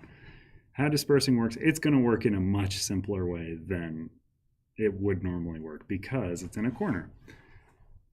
How long do we have to late pillage Elder Scrolls? You got a while. I believe that's coming down in the next few months. I don't know the hard date, though. So they are going to disperse. How dispersing happens is 3 steps. First, they send all of their elite troops to the highest threat region that they're adjacent to. Then, one by one, they're going to move their regular troops to one to each adjacent area in region number order until there's only one left in the region they left. So right now, since there's only one adjacent region, they're going to disperse all their guys into this region, which is exactly what we didn't want to do, because now their next disperse phase, if they get another one in the next roll, would be terrible. So this is our last turn of the round. We're going to use our all-seeing die just to assault them a bit. So that's 2 damage. It is modified by our Grizzled to be +1. So we're going to get to just pop off 3 folks up here, which is good. That is good. And then we do want to, we're going to have to use this. I don't know how much we really care about moving right now, though. I think we might just spend this to deploy 2. Just in case they hit us hard, we want to be able to have some guys on the board. This might go terribly wrong. Who knows? I'm not thinking too hard on it. So, their turn, they're going to roll another action die. Oof, again. Oh, boy. That stinks. So they're still the most occupied region. So they have no elites, so they won't do that step. But they will in region order go. This is region 1. Adjacent region here. Adjacent region here. Or no. Here. And then adjacent region here. So they have spread considerably now. They've taken away a lot of... Oh, boy. It was a much better round for them. So we're on to scoring. So all actions have been done. They used up all their stuff. I'm holding on to some Cora. I probably shouldn't have, seeing the board as it currently stands, but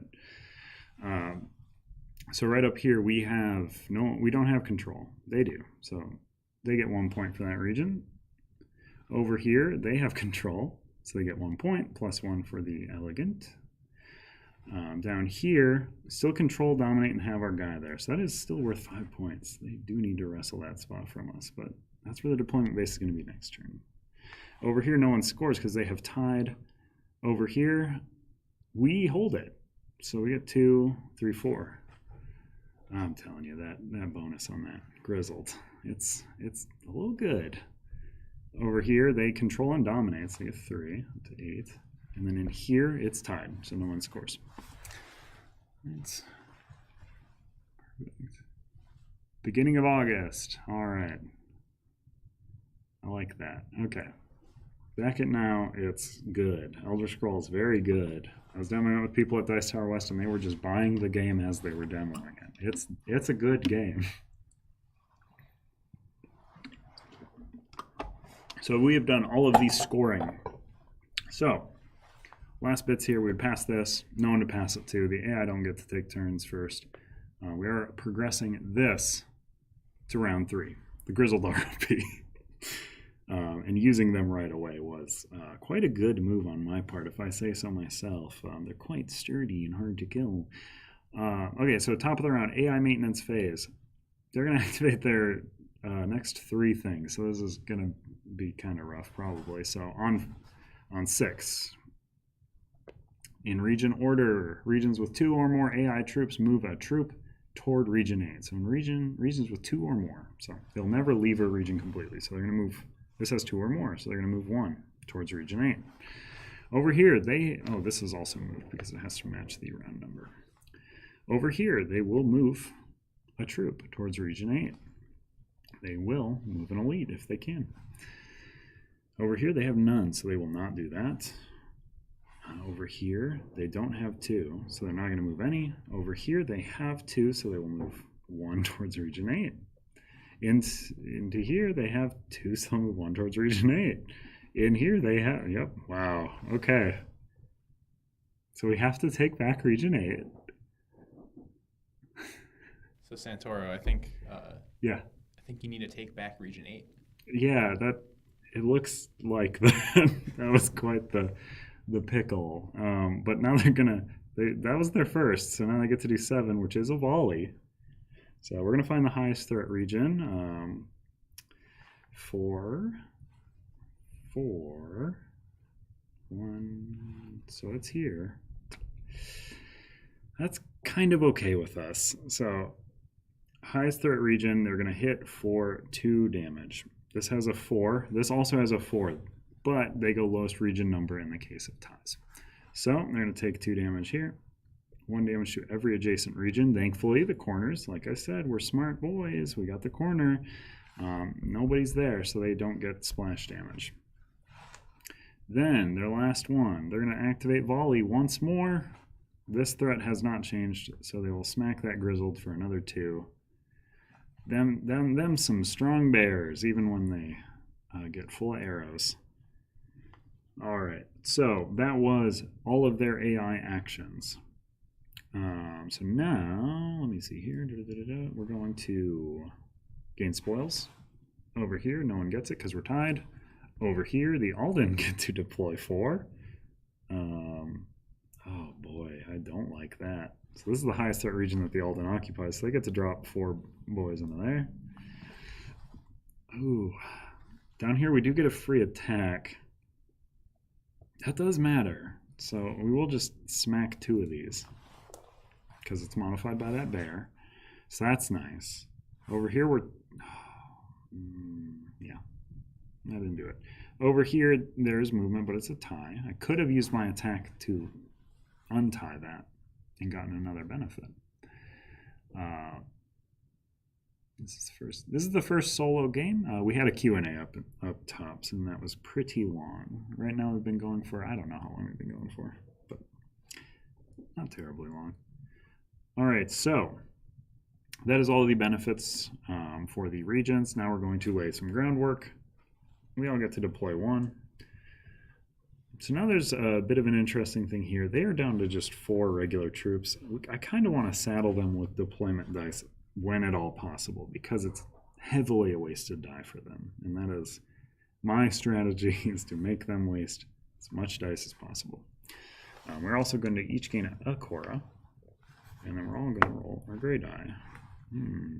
Sniping a guy, that seems good for taking back 8. And they get to roll... sniping a guy as well, that's annoying. Alright. Roll our action dice. Okay, that is the maneuver. Again, like I said, I do want to saddle them with deployment because I think I can deal with that. And they have a finite number of troops. I really want to double up some movement here, though, but I cannot. No, solo game will not go 2+ hours. Unless you are playing it very, very meticulously. Really need to take back Region 8. It does not feel like it's going to happen here, which it was pretty rough. Okay, so let's... Can prevent people from moving into Region 7. Don't know how much that matters. Because the most I can do... Oof. Interesting. Some situations have happened here. Okay. I think what we might want to do is use an all move to get some guys into the center ring, and then use this to move them in a moment. It is very true. Games will take longer. Oh boy.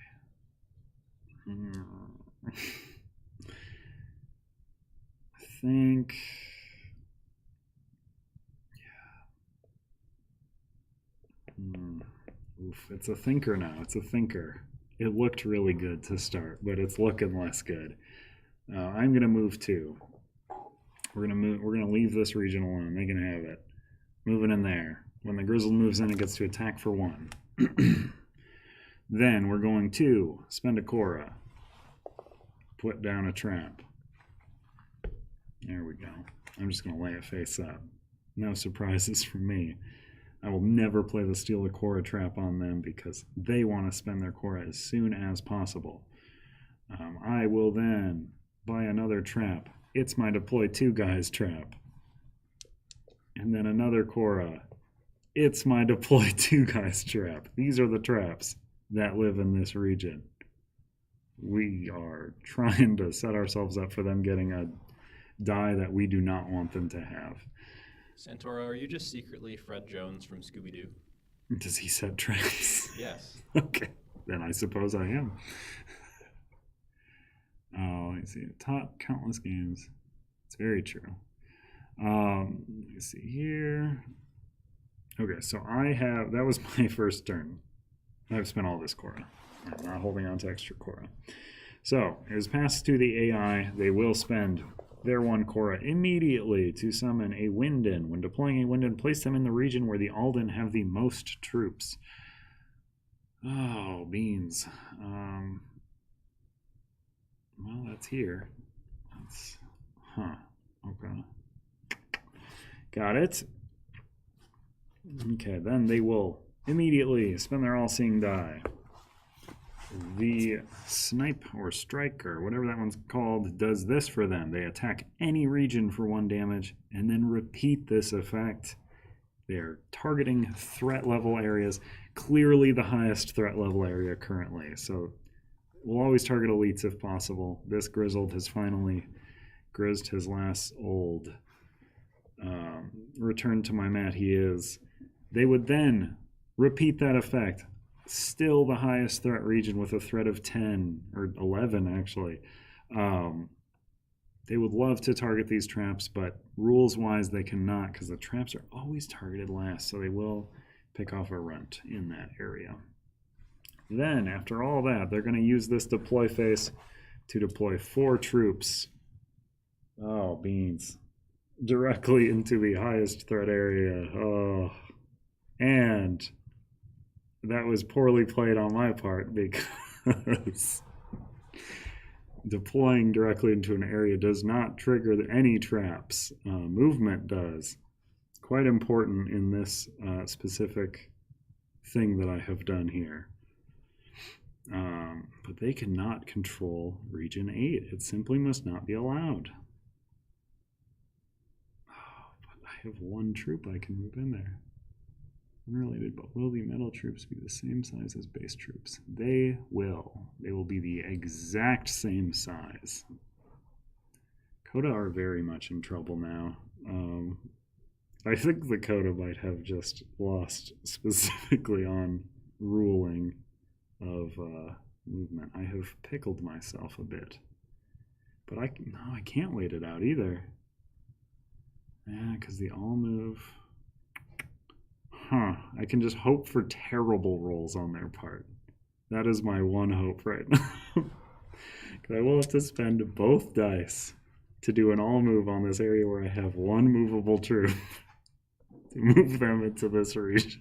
And then I can use my snipe dice to do something.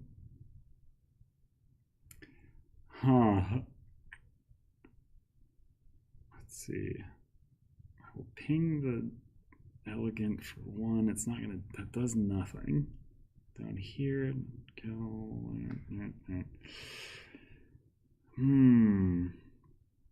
Yeah, I think I'm just gonna have to get lucky on their rolls, which is probably not gonna happen. Last turn was quite bad, so I'm gonna deal 1 damage to, I don't know, this troop over here, I suppose.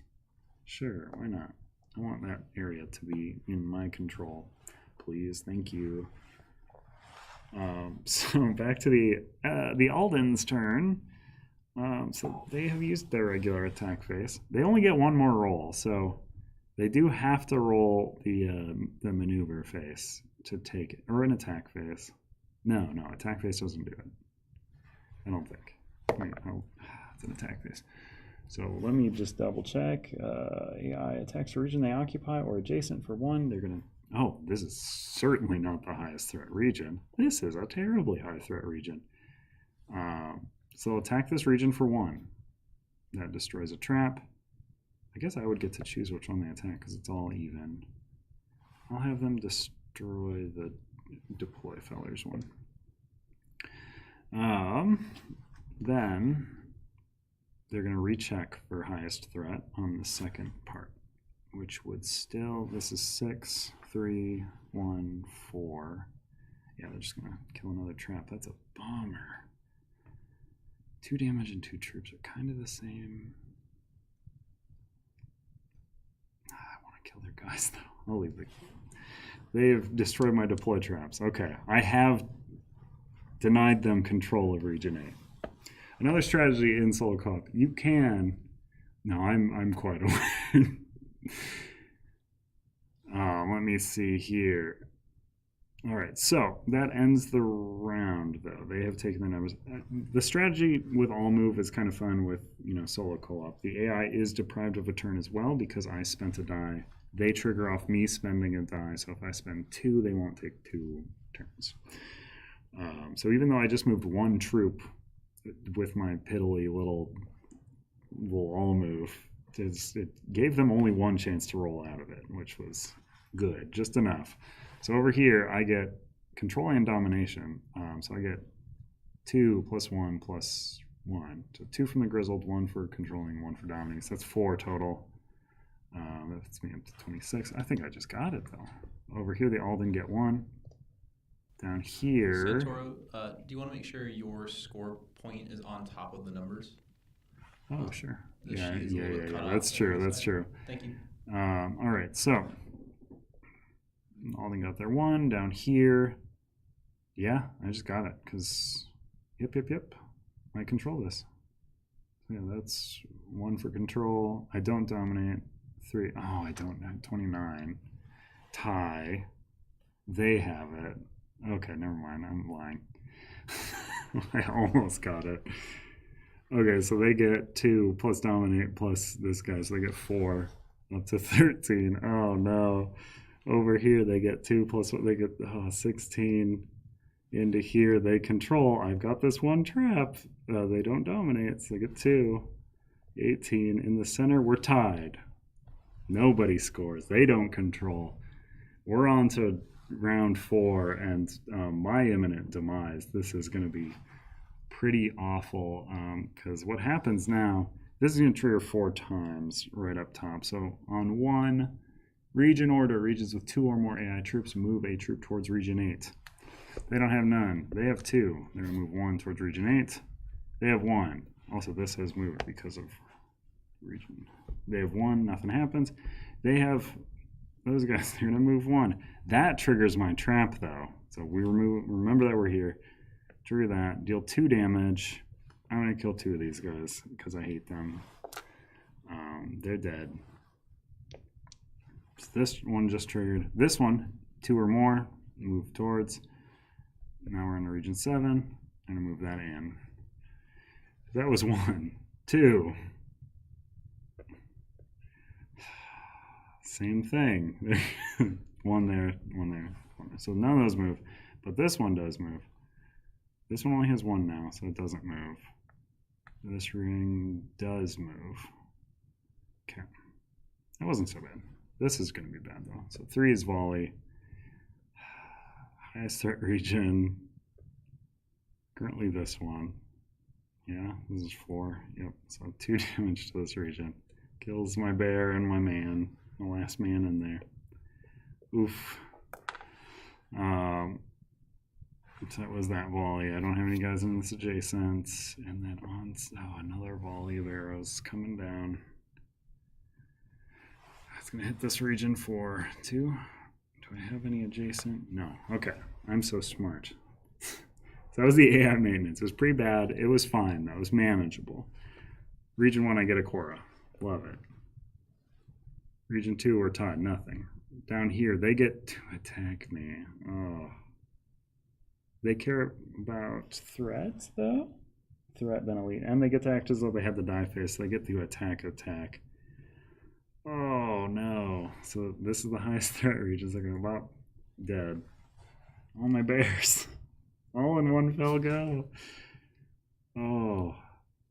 I'm glad I gained the core first. Down here, movement, but we're tied, so nothing. Nothing on the other ones.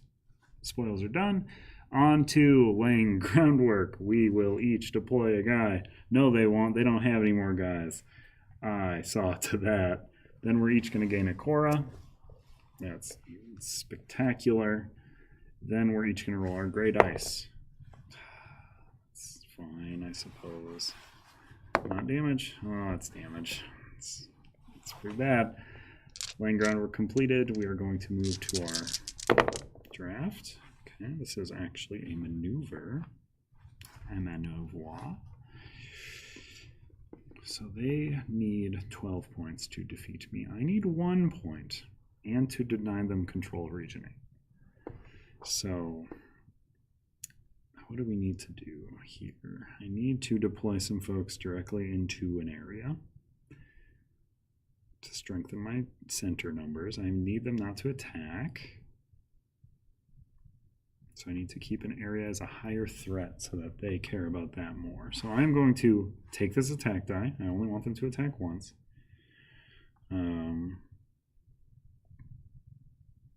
So I don't know if I care if they have Cora this round. It might be a mistake, but we'll see. I want to deploy. Oh, deploy is such a spicy dice to give them, though, because it does literal nothing for them. But it does so much for me. So I'm going to give it to me. I deserve it. So that's the draft. So we're on to game property here. I'm going to spend 2 Cora to plop out a bear.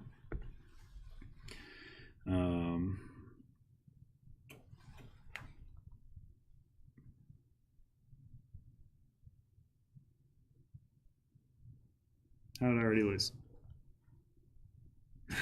Let me know.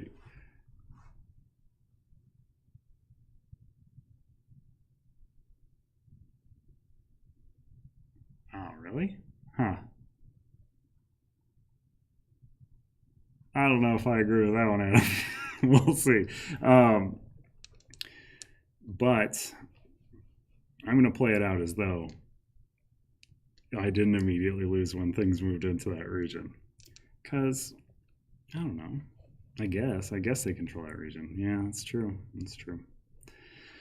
I think there's more play to it if it's at the end of the round, though. I don't know. I'm going to keep playing it. I have technically lost, rules as written. So let's see. I am going to move 2 fellers. I'm going to move my Grizzled and 1 guy. Those are going to move into here. Kill this guy when they enter. Let me see here. Okay. That would happen there. Perfect. Pass turn to them. Right? Do I care if they get an attack before I move again? No. So they immediately will spend Cora. They have 1. They'll spend it on this Winden because it's the only one they can afford. They'll deploy it directly into the region with the most Alden troops. Zoop, right there. Then they will use their all-seeing die as soon as possible. Let me see. Plinko. And they would target the highest threat region twice for 1. Say ping 1, ping 1. And then they will use their die for the turn. So that one, for them, they gain 2 Cora, and then they immediately spend it, if possible. So that would immediately drop the Elegant. Should immediately deploy a guy, but they have no more. So that goes there. Let's see. Okay. Then it is back to me. Again, we need to do the thing. I know I have lost, but I don't subscribe to those thoughts. So we are going to attack a region adjacent to a region we occupy. For 1, we're going to pick that guy over there. Give me some scoring up there. That's back to them. They are going to roll a die to see what they do, which is disperse. Okay, so this is the region that it would be dispersing. Again, how that works, they are going to move the most elites they can to the highest threat region. So plop. Then one by one, they would disperse. So these are the 3 adjacent regions. So in region order, they'll go blop, blop, and blop. All right. And then after all that, that is what they do. So now I would lose even, or no, I wouldn't. So again, I have already lost, but deploy 2 directly. So I'll deploy 2 directly. Use this all-seeing die to deal 1 damage. Blam. Keep the equilibrium as I understood it. Pass the turn. Back to them. They then wreck me here, probably. Yeah, they would attack. But again, this is still the highest threat region, so they would attack and then attack. Hold down the fort, not score it. So no one would score there. I would gain 2 for domination. Zoop. Down here they would dominate for 2. Over here they control, so they get 1 for that guy as well, so they'd be up to 22. Into here they control and dominate, so I might still lose this even with my loose understanding of how that one rule worked. Over here we are tied. They have 2, I have 2, so no one scores. In here they control and dominate with 1 troop. Woof. It's 28. And then into the center we're tied. Oh, so I would have won with how I understood it. Did you guys mention that you never managed to win against the AI? I don't know. This one was pretty close, I will say. I could have put more resources into that center area to lock that down. I would have won it if it was the way I understood when control checks happen. But I guess a check happened at the beginning of the turn, and they would have moved it. Yeah. I lost. But I won, you know? It's a 50-50. Flip a coin. It's however you want it to be. It's the sliding doors of this one. So you can see how I mean, this one's pretty balanced, honestly. This one felt pretty okay.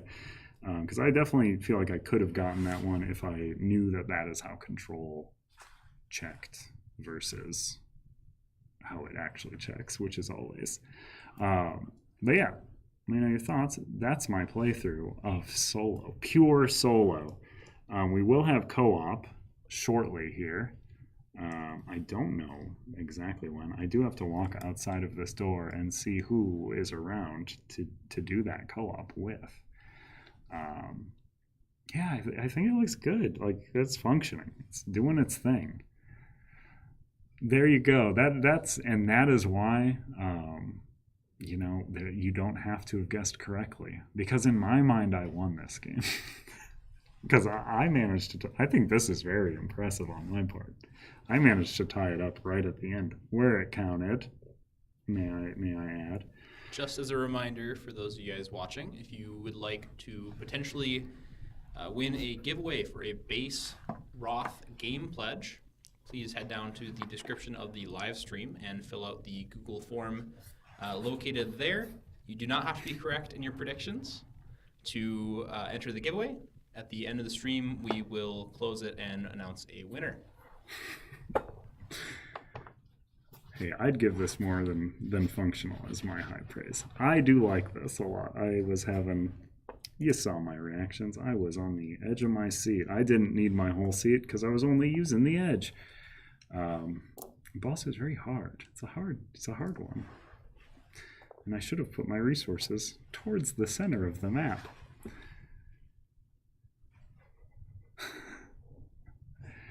Yeah, I mean, you know, it's hard to do that. You know, how negative feedback is, you know, like 10 times more effective than positive. Not effective, but sits with you. I would say it's the opposite of positive. But yeah, it is what it is. Game good. I like game. Game's good, easy to teach, fun. Everyone I taught it to at Dice Tower had a blast. I have a blast with it. It's very expandable. So many factions. Yeah, I don't know. We listen to the good feedback and we filter out the bad feedback. The games come out as good as they can. I like all the games that we make. That's what makes my job so nice versus if I worked for a place where I didn't like the games, you know? So yeah, we will be back shortly with co-op. I don't know who will be in that. Possibly me. And someone else? Question mark? Who knows? But we will be playing against these short little bearded guys. And I believe we're going to be playing as the expansion faction. So you can, you know, if you haven't already watched me beat Carter, you know, because I'm just that good.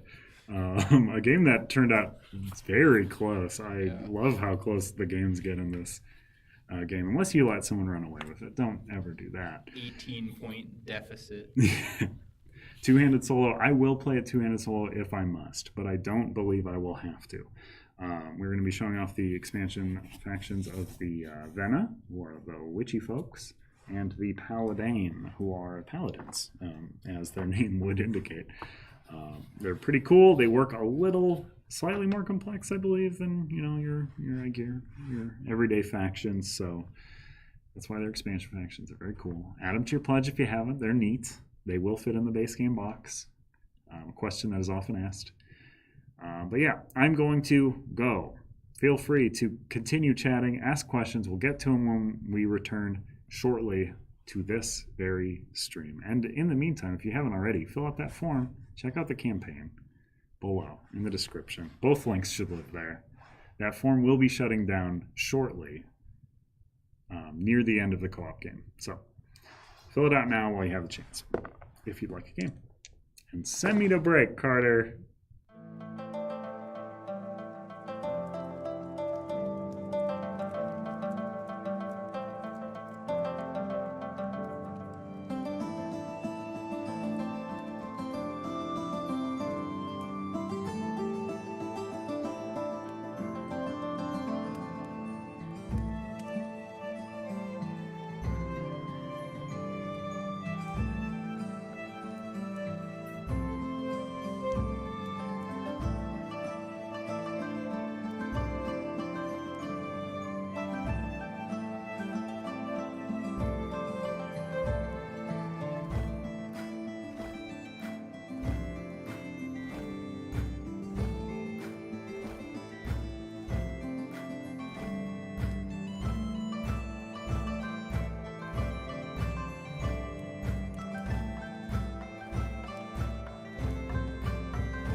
Hi.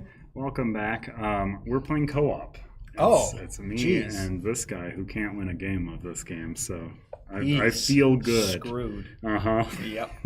I'll have to get better. You'll also have to do that. But we'll get there, no I'm sure.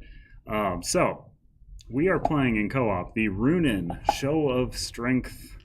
I'm going to just remove this because I just make noise. Keeps with clanking it. I'll remove mine too. My Solidarity. arm will fall. It's all about solidarity here. Cooperative. Not Gilly.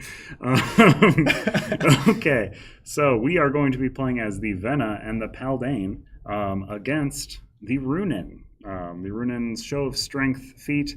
It can go up here for a moment to show off what it does. So in setup, we are going to remove all of our ones. So that it was more apparent once I actually have them in camera. So for this one, you are specifically removing all the ones. You're doing that because all VP chip values are going to be reduced by 1. What about those? Do they stay with the bonus? Yeah. Okay. So they're going to be worth 0 points. Okay. We've been warned, by the way, by Adam going into the stream that this scenario is really hard. So, but I told Carter to put a picture of the Runin on the thumbnail, so we're playing it. And based on my general ineffectiveness at this game, I think that bodes very well for us. So. It's true. Yeah. You want to distribute these randomly? Sure. This deployment base is going to go in Region 6 or Region 7 as outlined by the card, so that will live there.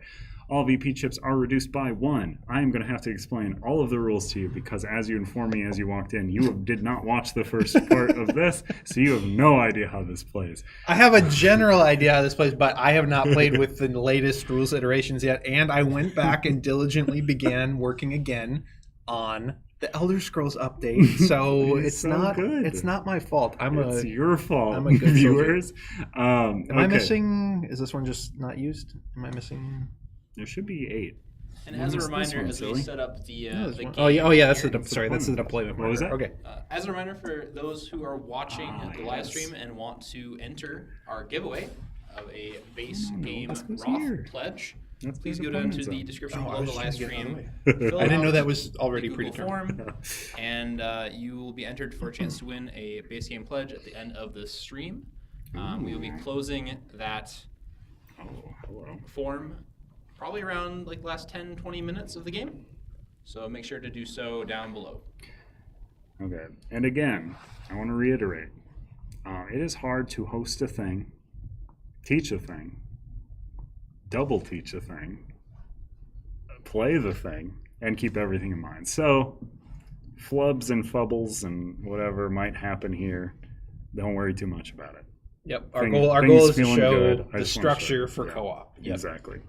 And how bad I am. Yeah, that's mostly what we want to showcase in every gameplay stream is that you don't play this game well. So again, how this works in solo co-op, we have one shared score tracker. So that is going to be this red guy because it's really different than this blue guy who's representing the AI or the Runin in this scenario. The scenario card, when we showed you there, has a bunch of stuff going on. But mostly, the big thing is that all of these are reduced by 1. So these give you the benefits, but they are worth no points. Dominating regions, super important, though. We really want to dominate regions because some of their chaos abilities will just say each faction immediately gains 2 victory points for each region they dominate. So we want to make sure they don't dominate areas, and we do dominate areas. Okay.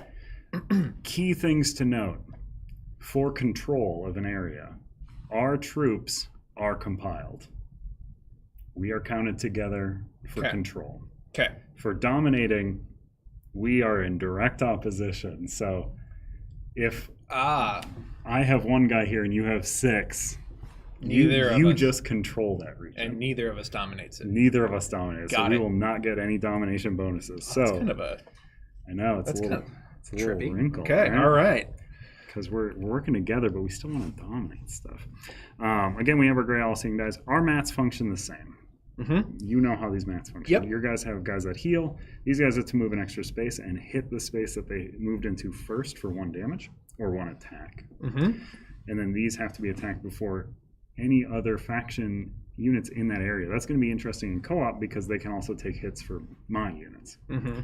My guys want to be attacked, so whenever the hags get attacked, they get to attack back in the same region. Whenever these guys get attacked, they get to summon one of their regular troops.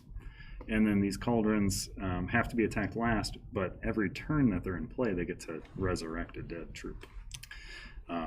As we're 2 against 1 instead of 1 against 1, we are reduced to 15 troops each. We are only deploying 3 troops to our deployment zone during setup instead of 4 like I just did. And our AI friend is going to deploy their full 4 to their deployment zone. They will also get to deploy 2 now because there are 2 human players. So they'll get to deploy 1 and 1, basically. And that's all 1. That's 2. Why am I complicating it?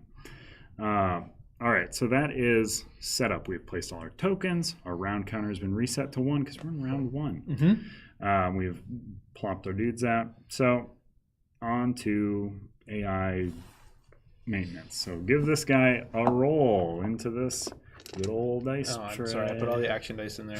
That's fine. Prematurely. That's normally where they live. 7. 7. So you can put that right on that arrow. If you want to deploy just to the other side of this deployment zone, so we can work. We're working together. Okay, here. fine. Also, it doesn't really matter. Okay. This is again why I say this game is fine at 5 players because these are all functioning exactly the same. And the series wide. Again, in the new UX that we showed, I think 2 updates ago, those arrows don't even exist anymore. They're supposed to actually be houses, I think, more than arrows. But well, they're little like encampments, right? Yeah. Everyone's showing up to do the big fight. 7 seems bad. Deploy an available ram. You love that. I love rams. I have such a wonderful affection. So many wonderful memories of being annihilated by Manny. Yeah, so the rams, I believe they function the same. Immediately after moving, attack the region for 1. Also move 2 opposing troops from there to an adjacent region with the least threat. So they will spread us out into areas that we're not in, which is bad. Correct. Let me see here. And again, so how this works, you're only going to roll that once unless otherwise instructed. Yep. At the top of a round, that's going to tick up by a number of times equal to the round count. So next round, that's going to go 8-1, and we're going to trigger 8-1, which is going to move all rams and then deploy another ram. Whoever designed the scenario is aware of how annoying the rams are, clearly. So that was our AI maintenance phase. Sure. So then we go into spoils, which we can't gain in round 1, but they can. Which they have done that. They've done just this. That phase for them lets them to deploy 4 troops to the area that they, with the highest threat that they're in. Right now, it's the only area they're in, so they're 4 more troops. That's awful looking. That looks really terrible. Bad. Okay, that is their spoils, and then no one's in any other areas, so we don't get nothing else. Okay. Also, they dominate that region, just clearly, obviously. So we're in the laying groundwork. We each get our Cora. All the same there. We each roll our gray die and assault phase. Gonna need that. Double kill. What do they do? A double. Don't love it. Then we are going to decide our first player, I suppose. So, or we also get to deploy a guy. We're only going to deploy 1. That doesn't change per player count. That's just always we deploy 1 because we are at a disadvantage. We are fighting against them.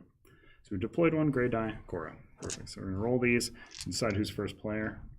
Why don't you be first player, since you're kind of running the show here? Sure. We roll these. I prefer you get rammed first. Oh boy, we've got a wealth of choices. So I will take the first player chip as well. Okay. So how these work for the AI, they mostly work as printed. This one works a bit differently, so I will explain it to you. These are going to let them attack and then attack. They will choose to attack elites if they have the choice, and they will choose to attack the highest threat region if they have the choice. And this guy here is going to make them disperse. Okay. So what dispersing means, they're going to move all of their elites to the highest threat region, and then they're going to find out how many regions are adjacent to this. 3, and they're going to go 1 by 1, move regular troops in region numbers. So they'd go 1, 2, 3, 1, 2, 3, until they only have 1 guy left here. Okay. So they will spread across the board. So we do not want them to have that face. Okay. Also, it's the only movement that was rolled, so I will No, you actually should have movement because you have cool horses that get extra movement. Yeah. So that's something you should take. I will take the plethora of other options. I also don't have enough money to deploy a horse. That's so true. Okay. So I don't know. Maybe. Yeah. I mean, one of us should take it just a hate draft, though, right? I'll take a movement because I do have a guy who wants to be attacked. Okay. So I'll put him in a region where he can be so. Okay. I will take these then. Okay, and then I will take this. They are left over with this attack die. We know they are going to attack. We know they're going to double that attack. One thing we can plan against here, we can make them waste that die if possible. Okay. So we can choose to not put ourselves into targetable range for them to try and make them burn that. Sure. That is going to mean that we would have to not enter these regions, which kind of stinks, honestly. Yeah. I would like to do that. On the other hand, if you go here and here, and I go here and here, can't we dominate 4 regions right out? Yeah, that's very true. Right. Yeah, you could take an all move.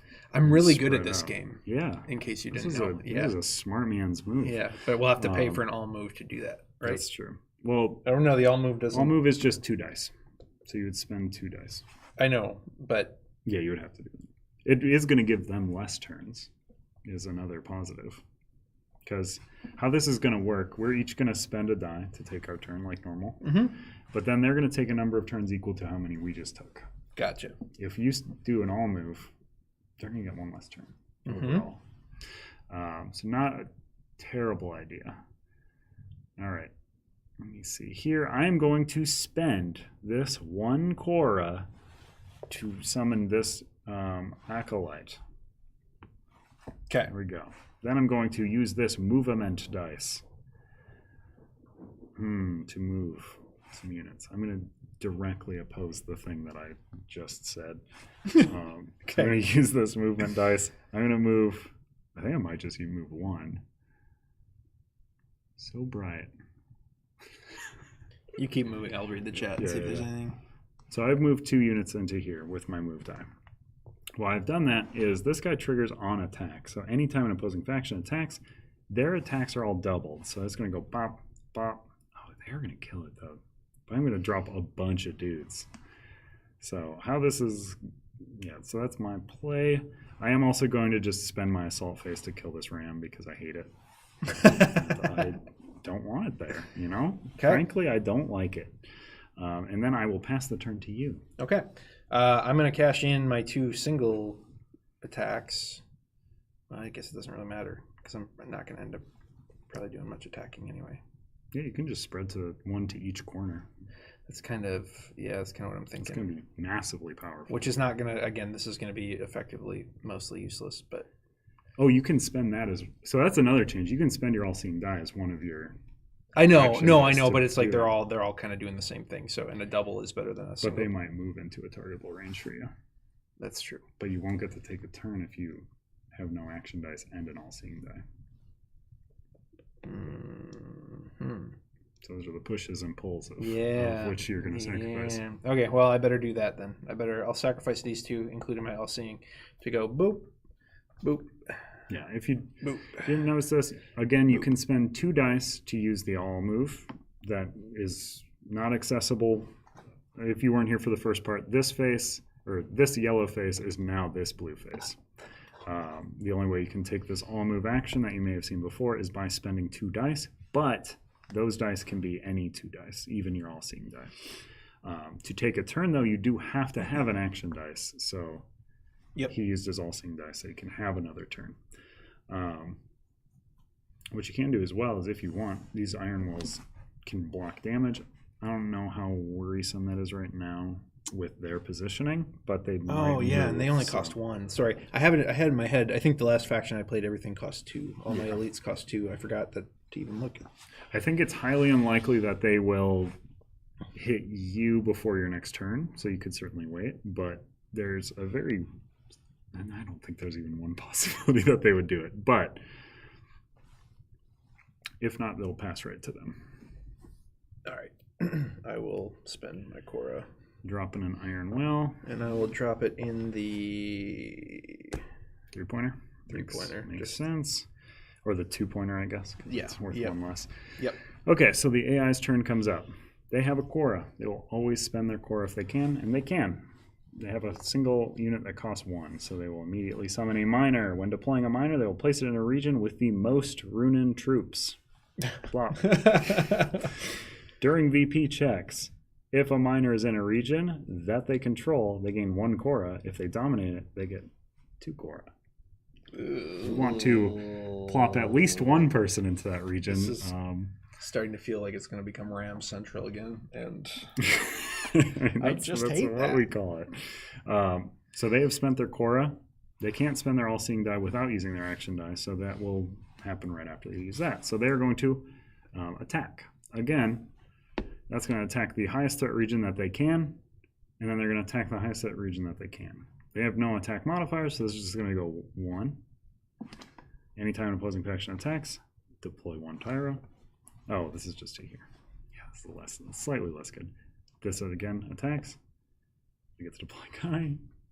Then they're going to double that. They're going to attack, kill this man, deploy a guy, and then they're going to kill this last guy with their last attack. Okay. So they've effectively removed me from that area. We've also kind of baited them into getting, a high level of resistance out on the board anyway. Yeah, I got a pile. I don't have a way to do my all-seeing this turn, but, we'll get there. I also have a bunch of dead guys to resurrect now. Or just 1. Never mind, I lied. Okay. Then they're going to roll for their next action. That's an attack, and they are ineffectual. They can't attack anybody because they're not in range of anybody. Idiots. Losers. So we just let them have that inner ring. Let me see here. Okay, so then our turns are back to us. I called them idiots. I also have no way to attack them back with my 1 remaining attack die, so it is burned. Yep. This no longer has the ability to be spent to deploy a troop. That has been removed. Use it or lose it, and I have lost it. I have no other things other than this. I am also about to lose it, so I don't like to hear that. I will pass the turn to you. And I, too, will burn my die because I have nothing to attack. Perfect. Yep. So we played ourselves a bit, but we gave them a bunch of Cora. Dominating, though. I did get rid of their Ram. I think that's huge. The best. So one could say it's a table of all idiots. Yeah, sure. Yeah. That's what AI stands for. Absolutely. All idiots. So we're into scoring. Up here, let me just double check. All VP chips are reduced by 1. That's worth nothing.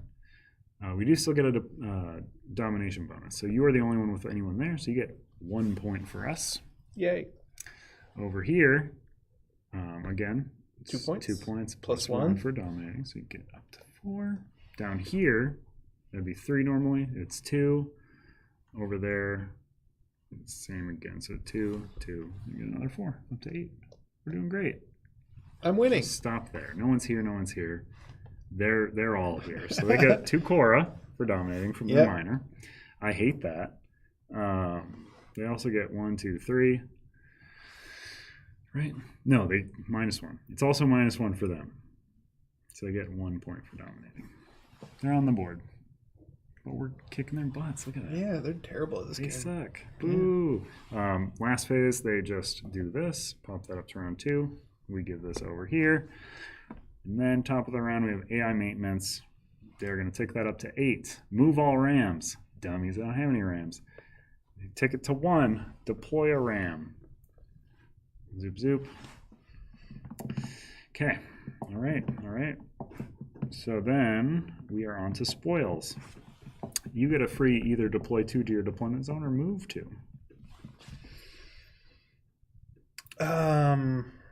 Iron Will cannot. I think I just need some guys to my deployment zone. Yeah, it seems like the best. You guys are pretty spread right now. Yeah. Nothing, or something, but no one's there. And then here they get to take that action and deploy 4 guys. Oh, God.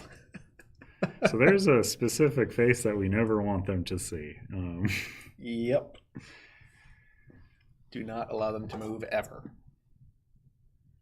Oh, yeah, and since okay, that's not that bad. We were unable to spend dice, so we technically didn't take an action, so the AI didn't get to take an action. So that's a buff for us. Yeah. We should always not do anything. Yeah. It's a really good idea. Yeah. Okay. Let's see. So then we have laying groundwork. We each plop a guy out. They plop 2 more sellers out. Jeez, though. That's... So plop a guy into your deployment zone. You get a Cora. You plop a guy out. Perfect. Roll your gray die. Oh, no. Oh, no. 2x. Oh, interesting. 2x. Okay, we all did a guy. We all got a Cora. Perfect. All right, so then we are into the draft itself. You get your roll on first player. Okay. That's right, Adam. It is an impressive start. We're great at this. Let's change this guy to that guy because that's what it actually is. Yep. That is the specific die face that we desperately never want them to touch because this is not bad as long as it stays there. Yeah. It needs to remain quarantined. Quarantine's important. And you spent a Cora, so you don't have a Cora to bring a horse out. You convinced me to do that. I said you could you or tricked couldn't. Me. I don't know how to play this. You ruined it. All right. You were first picker, though. Okay. Think. I'm trying to just see what we really don't want the AI to be doing. The AI does not get their feat card, but their Chaos Die kind of acts as a repeatable feat card. I'll take one of these.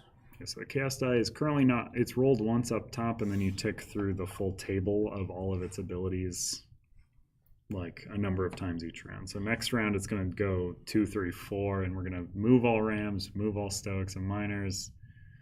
Well, we're going to do a bunch of stuff that's going to stink for us. And it used to be, if you can go ahead, I took one of these. Okay. So it used to be, I think in the mode that, like, again, you saw played by Liz Davidson and Mike Kelly, I believe at that point the Chaos Die was truly like you just never knew what was going to happen. So something that was, it could lead to just a crazy amount of variance, and you couldn't really, what we were finding is that it was really difficult to strategize against in any meaningful way whatsoever. Now you get an idea of where it's starting, and then you can kind of plan a little bit for what it's going to do until it gets re-rolled again, and then then you do get the fully truly random thing that happens, because it's a strategy game, right? So if it's completely random, you can't ever truly strategize against what the AI might be doing. Now all the AI sequencing is being built in a way that like makes sense for, okay, they would want to do this first, then they do this, then they do this, which makes the AI more predictable, but also a little bit more cunning because they can actually sort of plan a little bit in terms of what they're trying to do against you, if that makes sense. Both of our feats are honestly kind of about deploying our most expensive troop. Someone asked here. So mine drops all my cauldrons, and then I get to deploy 2 troops to each region with a cauldron. So I kind of want to do that when I got a lot of dead guys. Mine's actually about my cheapest troops, not my most expensive troops, but gather all my iron wills and deploy them, then attack each region with an iron will for 2 damage. So again, probably because I'm bad, and he tricked me, probably not a great idea to go ahead and pay for an iron will to get it out here that's early. Not true, because it'll get knocked down and they'll get it for free later. Well, because currently this has placement rules.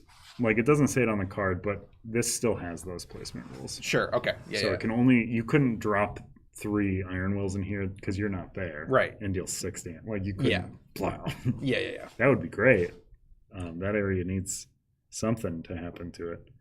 I'm just saying it may have been smarter to hold on to a Cora so that I could buy a stronger unit and then play this for free later. But yeah, it almost certainly was. Yeah. I but did lead you a bit. We've established that I'm bad, and I'm fine continuing to just live within that stereotype until I prove otherwise. Also, so with our current layout, we have kind of the ability to cheese our enemy. A bit of a Elden Ring sort of like shooting arrows from a place I can't get hit, because it can't hit us as long as we don't go in here. We can keep stranding it with an attack die. I mean, it is going to roll that randomly, and if it disperses, it gets terrible very quickly. But right now, we got 8 points in that first round. Yeah. I don't know how viable that strategy is to continue. So I'm going to take it to deploy too. Yeah, because I want my guys to die. That makes sense. I can't really do much with this, but it will keep them at bay. Yes. So we'll go with that. Eventually, it will become a good idea to give them the deploy die, because they are burning through troops like no one's business. Okay, so it is our actions now. So starting with you, you get to spend your action dice. I'm just going to spend this to deploy some more dudes. Yeah, love it. Do you want to double that action? Because you have that doubling action. Actually, sorry, I think I... no, because I'm going to move... I'm going to double my next action to move more guys out of my deployment zone. Is this map topographical? Kind of. Adjacency is elevational. I mean, well, sometimes. Yeah, I mean, it's super realistic to start with. So, yeah, it really like is. This is an exact replica of the island of Wroth. Yeah, so I mean, not a lot of people have seen the kingdom. The kingdom of Drudgen. That's right. Yeah. If you've ever been to Drudgen, this is exactly what it looks like, and this is pretty accurate to the topography of the area as well. It's really near Florin, and the Cliffs of Insanity. Let's see. What should I do, though? I was too busy thinking of the Princess Bride to come up with a good thing to actually do. I could snipe something for 1, but the things I want to kill are both at 2, so that's not great. I'm just going to burn this to... Yeah, I'm just going to deploy 2 fellers, I suppose. I just want to get them all out there. I'm just going to get their names out there, Yeah. Get their publicists, So that is both our actions. The AI is going to take 2 actions now. So they're going to attack, which they cannot do. They will also use their all-seeing die, because they're just going to use it as quick as they can, and they can't. So those are burned. But they will first summon many things. Many nasty ram things. So again, they're going to try and summon A's before B's, so they'll spend 2, summon their last remaining A, which is the Stoic. It's going to go into here. Oof. And then they still have 1 left, so they're going to summon another minor. So this minor effect is not cumulative across minors. So this will not gain them 4 Cora. Correct. This is a good thing. Let's see. Yeah, that's not great. So that was their kind of wasted turn, but let's see how... And that's the worst thing that could have happened. Now we're going to start to actually have to play against. We have to play the game. I hate this. So how they work. Dispersing. They're going to find the region with the highest threat that they're adjacent to. These are the only 3 adjacent regions. They're all tied for threat because it's 0. So they'll move all of their elites to the lowest region number in the instance of a tie. Yikes, I hate that. Then they're going to find this region, find the number of regions adjacent to it. 1 by 1, they're going to plop guys out. So they're going to go 1, 2, 3, 1, 2, 3, 1, 2, 3, 1, 2, 3, 1. Leaving 1 in the origin region. That is correct, yes. Oof. So that's a much worse board than it was seconds ago before. So I don't love that I didn't take an action die. This will give them +2 victory points in a region they control. Is also something to consider. We are playing to 35 as the mission success as well. I did not read that. Boo, get out of here. No trove chest. I feel like I have to spread my fellers out. They are going to take so many actions, though, and I don't love that. Plink. This is not... I could deprive them of that. It's your turn now, I guess. Oh, okay. Sorry. Okay, I'm going to do this twice to go here No, that's from your map. So you get to plop 2 guys directly from your map into Oh. the region you occupy. My bad. My B. I want to avoid rams, but we need to kill rams, but I can't attack rams, so I'm afraid of being next to rams. I have PTSD from my last PvP game. Rams are PvPTSD. Let's go. Rams are the. I'm just gonna try and hang on to these high value areas because that failed me the first time I played this, and so I mean, repeating that strategy is obviously brilliant. Yeah, the AI doesn't know technically that those are high value, so that's. I know, no, I understand that, but I'm like I'm not afraid of ram. Like I feel like if a ram moves to here, I will have a chance to pick them off before. Whereas if the AI moves to here with rams already in that area, I'm doomed. PvPSD is Adam's pitch for your condition that you're suffering. That's what I just said. PvPSD? I said PvPTSD, which I think is what he's maybe trying to say. I don't know. Anyway. Let's not make light of it. Yeah, fair enough. I cannot regain. Can I have 3, 6, 9, 3.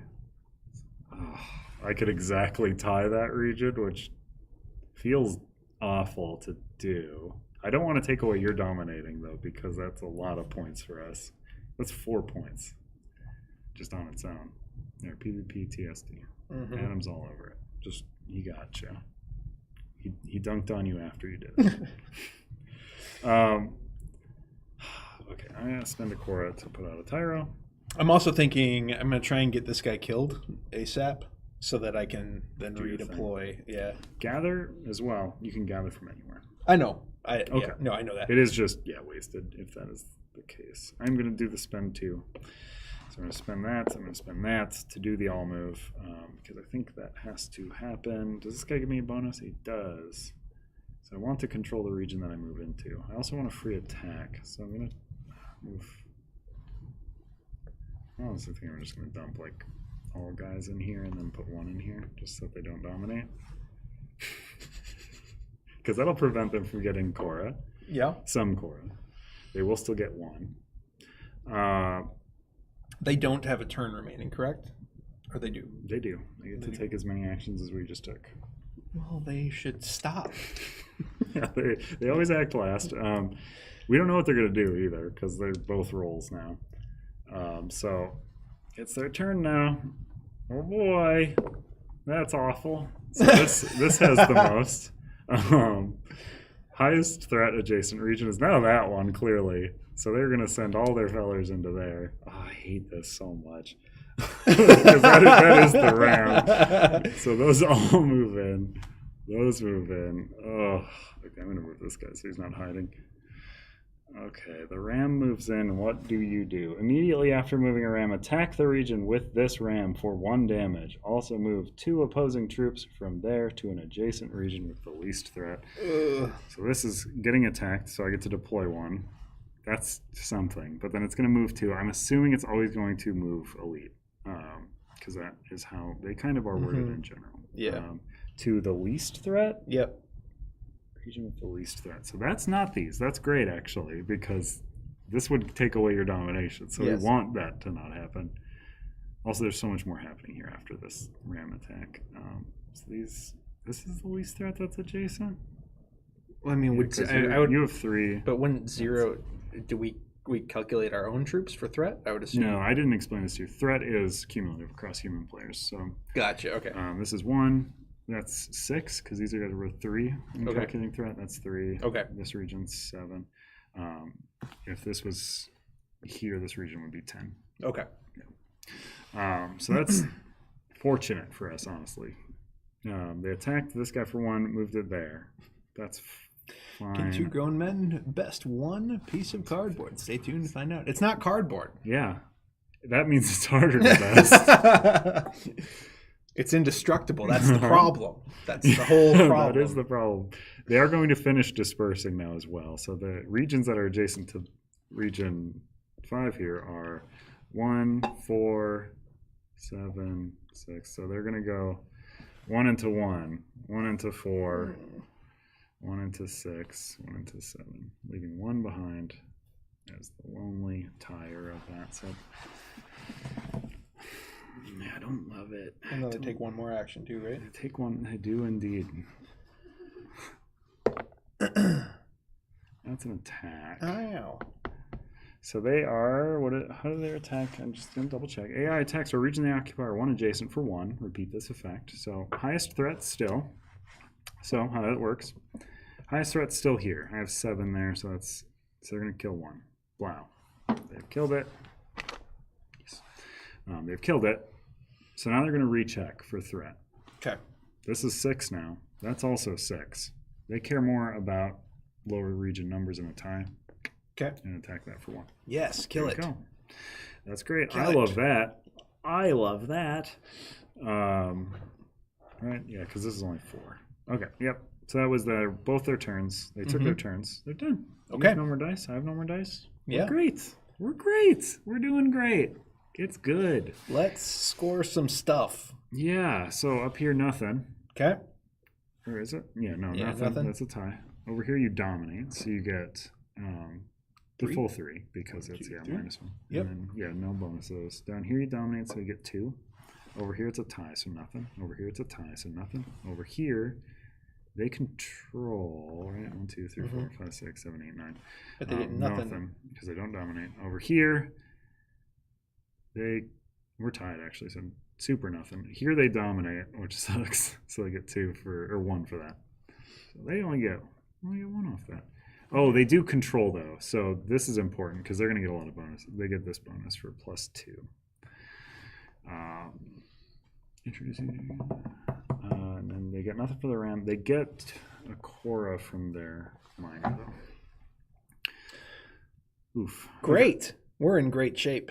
I mean, we're about to be in worse shape. This I'm well aware. happens, this happens, and then top of the next round, that goes up to 2, which makes them move all rams. Oh. Moving, they're going to probably, it doesn't say, but moving probably always going to be to the highest threat region. So right now that's zip, zip, zip, zip. Goosh, which they'll kill this. You wanted that, though. And they're going to knock 2 of my guys To the ouch. only area they can. I don't love that. No, I hate that a lot. That was their only ram, though, so that's something. So that then ticks up to 3. Move all AI Stoics and Miners. So on 3, they're going to move all their Stoics and their Miners. Let's see here. For this action, elites prioritize least threat to VP over VP. So they're going to try and find the least threat region. That's a threat region of 3. That's a threat region of 1 now. That's also a threat region of 1. They're going to go for lowest region in a tie. So they're going to send all these fellers over into here, though. Because that is the least threatening region for them to set up shop in. So they've done that on 3. My one lonely Leonid is really having a good time hanging out with all the big boys. But Or little boys? The Runin? Are they little dwarves? I think they're little big. Yeah, little big guys. Planet. There you go, friend. And then this ticks up to 4, which means each faction immediately gains 2 victory points for each region it dominates. We get 2. Okay. They get 2 because they dominate the center. Okay. Barely holding on to that 3 over there. They became Bless very you, interested in big it Leonid. quite quickly. Okay, but that was that. So then we lay groundwork. So we're each going to plop a guy out. We each get a Cora.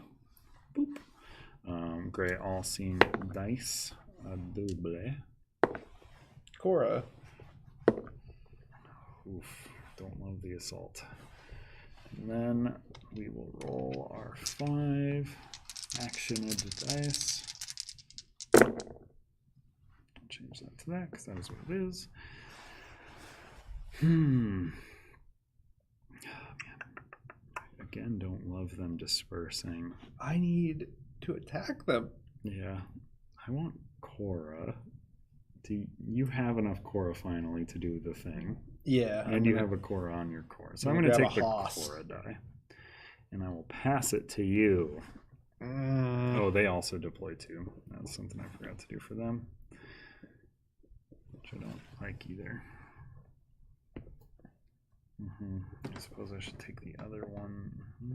I could give this to you and you could get multiple moves from a horse. That's kind of what I'm trying to do, yeah. Do that. Yep. Do it. Horsey. Okay. And then they get this deploy one, so they're going to get to drop some folks. Okay. Highest threat. I thought I did that. Yeah, I mean, that's how it worked anyways, I guess. But in the future, it will bump it to highest threat. So I guess these guys would have pushed... I'm not going to redo it. Yeah. Should bump to highest threat. We'll play it that way for the future. Okay, so I am first player now.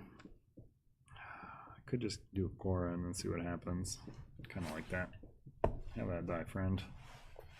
Friendly AI. Okay. Should I double my Cora, though? Takes away my all move possibilities, so probably not, honestly. Okay. I'll spend my all-seeing die to get another Cora, I suppose. Sure. And I will buy a horsey. Yeah. Nay. And then I will use my movement.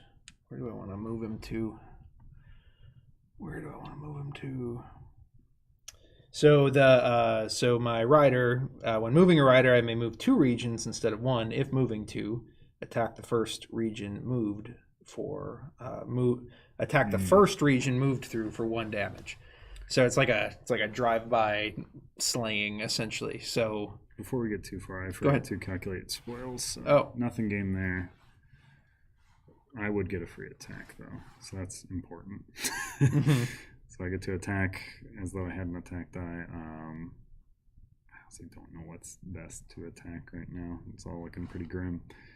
I guess I'll try to maintain control here. Pick off one of these guys. Okay. Sure. Seems right. Into there, they control that, so they get to deploy 4. Cool. And where do those go to again? To an AI occupied region with the highest threat.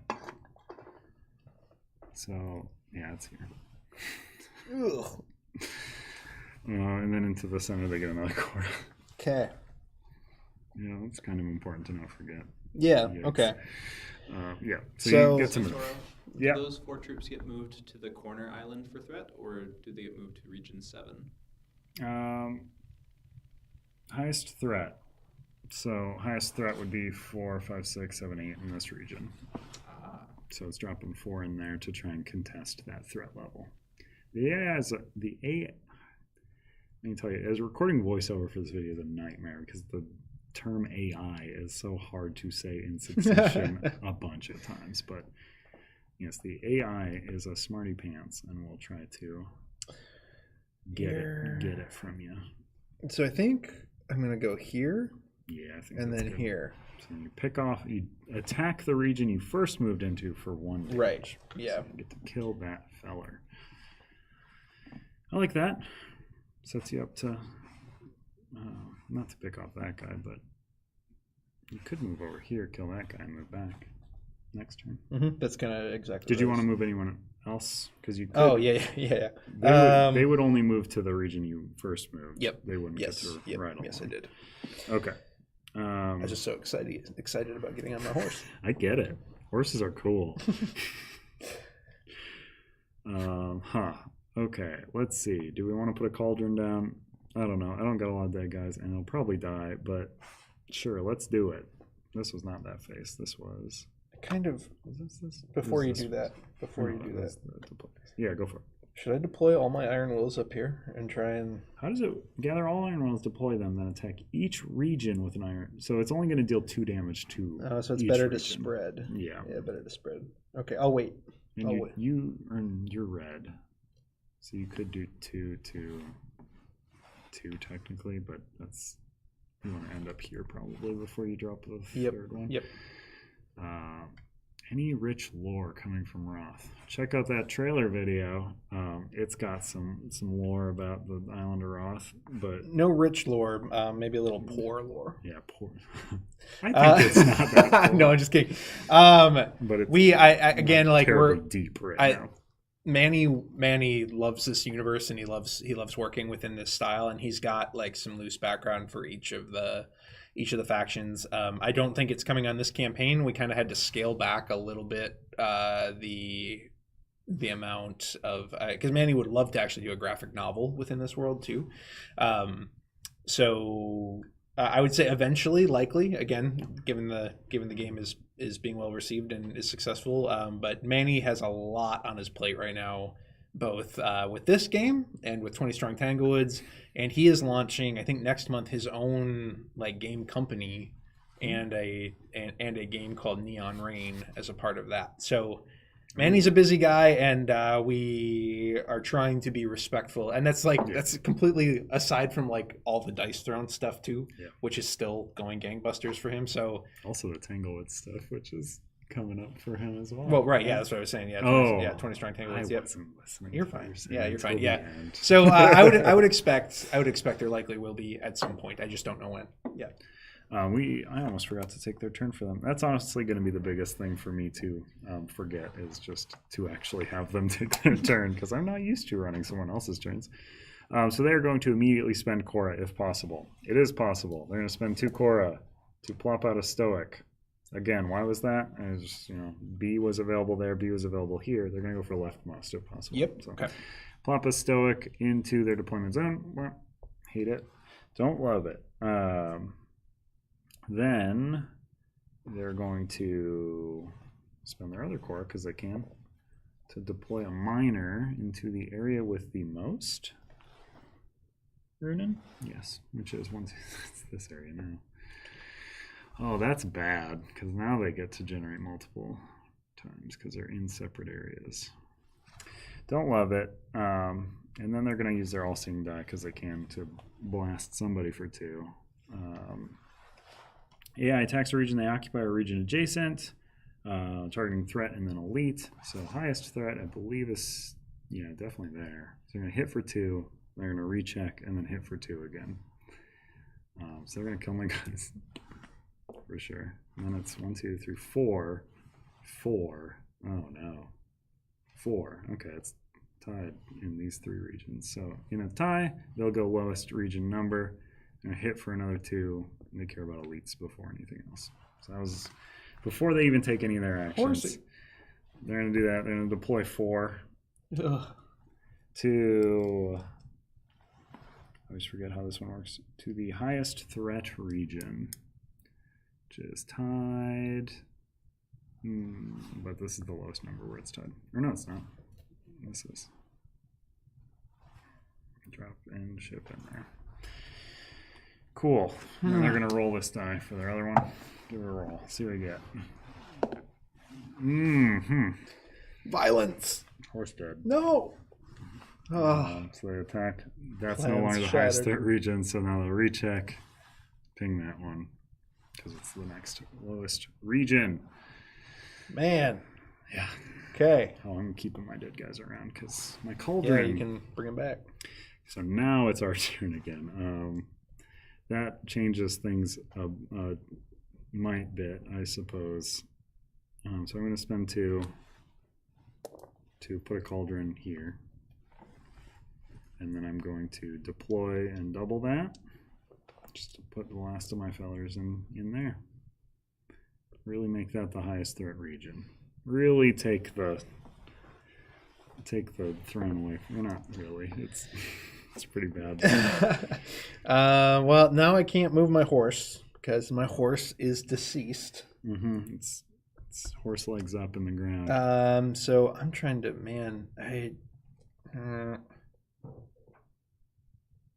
Coda were the foot soldiers for the Alden originally, until the War of the Amber Waters came. Yeah, feel free to cook up your own lore. It's not going to become official, but I'm going to go here. believe the Uglan are burrowing orcs, so that's kind of why they get to plop a bunch of 10 guys in one region, because they all come up out of the ground.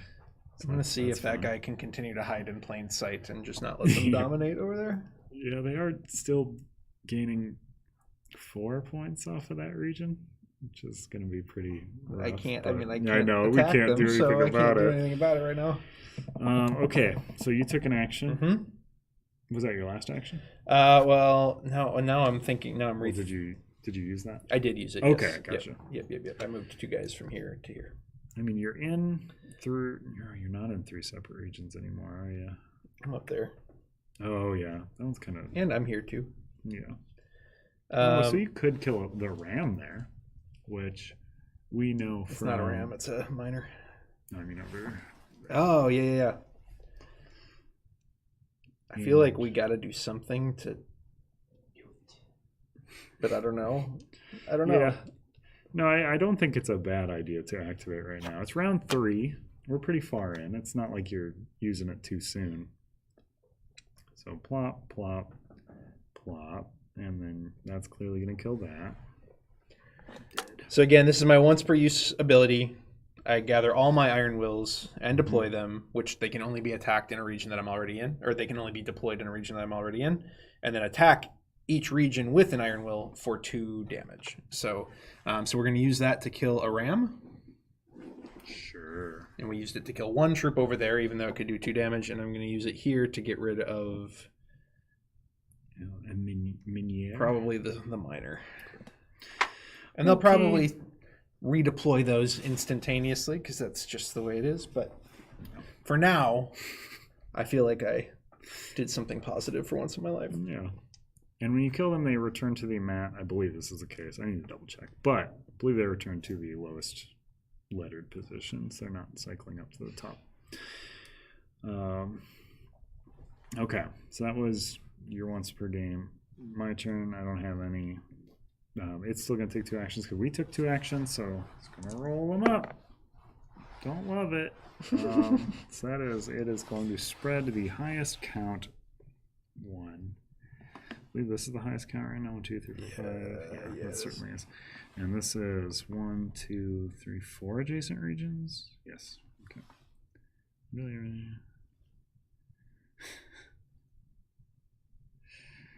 All right. Bloop. Bloop. Bloop. Bloop. Bloop. Bloop. Bloop. My beautiful dominance. On the other hand, they've left us this region. They kind of just left that region. And then roll that one for their second turn. Roll a bad one. That's the same one that we just got, you goose.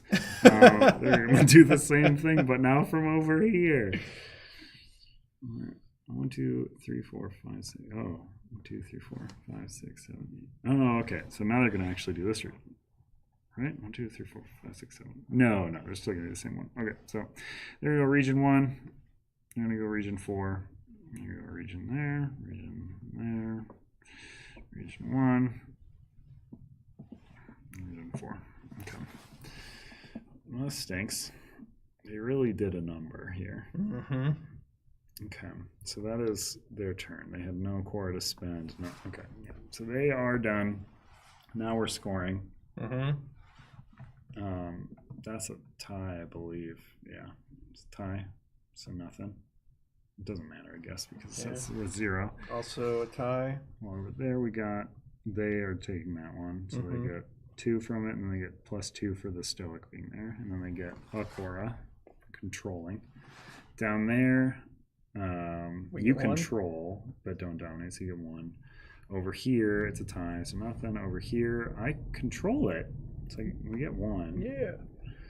Over into here, we control it. We control it, so we get 0.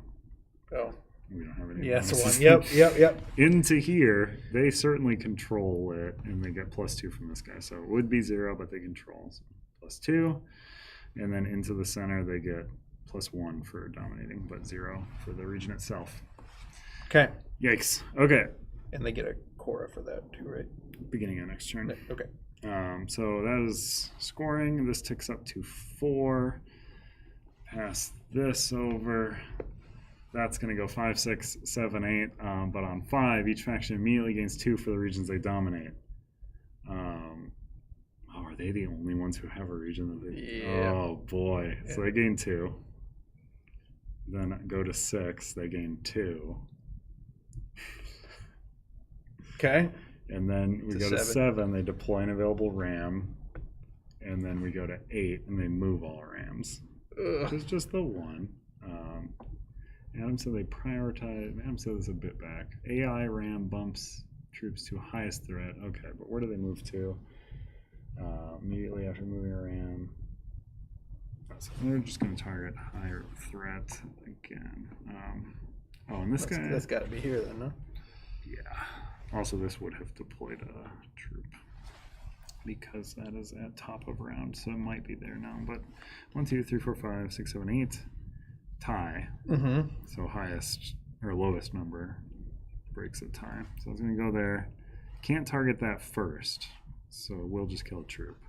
And then push 2. That's immobile, so we'll move them to highest threat region, which is that's 4. That's 4. No, that's 2. That's 4. I was going to push them there. Okay. So that was all their AI actions. So now we do spoils. That's a tie across. Yeah, that's that is. Take it. There's nothing there. There's nothing there. Nothing there. Nothing there. They just get their Cora from the. You get an attack now, don't you? 3. There's more orange there then. Oh, I get an attack. Yeah, you get it. Yeah. No, we're tied. Oh, we cancel each other out. That cancels. They get to deploy 4. But they only have 1. Oh, yeah. Sorry, this is messing with me. The orange. I know, right? Yeah, you should give me the orange. I Okay. know, I was like, what? Yeah, I got it. Yep. Hey, get out of there with the beating the dead horse. AI deploys 2 troops to an AI occupied region. Highest threat. I believe this is 5. That's here. So they have no more troops to deploy. That's good. We're beating them. Yeah, technically, right? So yeah, totally. I definitely have more than 1 troop remaining on my map too. Yes, it's good. I don't have any. So we lay groundwork. So put your last guy enters the fray. We each get a Cora. Thank you. We each roll our gray die. Sure. Kill stuff. Oh man, don't like it. And then we gather these up. Boop, boop, boop. 4 and 5.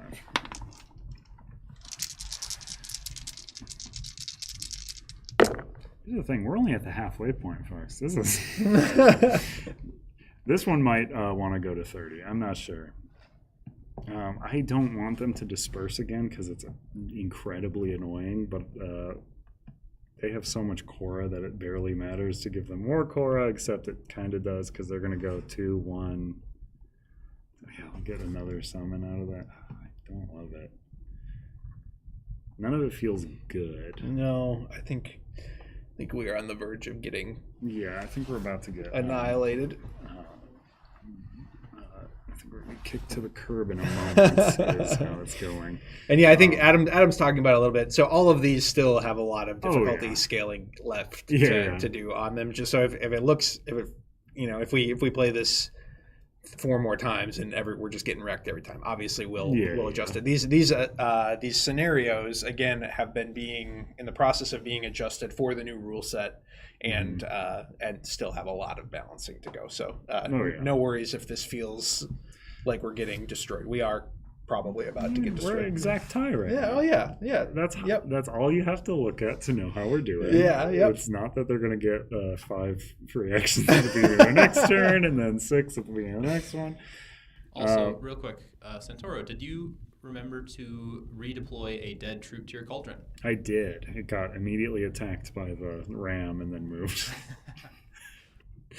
I did do that. It technically triggers before AI maintenance, I believe. It currently says like top of round, but I think that's getting a specific word. But yeah, I did. It just didn't help very much. You could be getting utterly destroyed, and that might not be a true indicator of its difficulty. Hey now. The game's bad, not us. Your pick is first. Then. Oh, sorry. Man, I feel like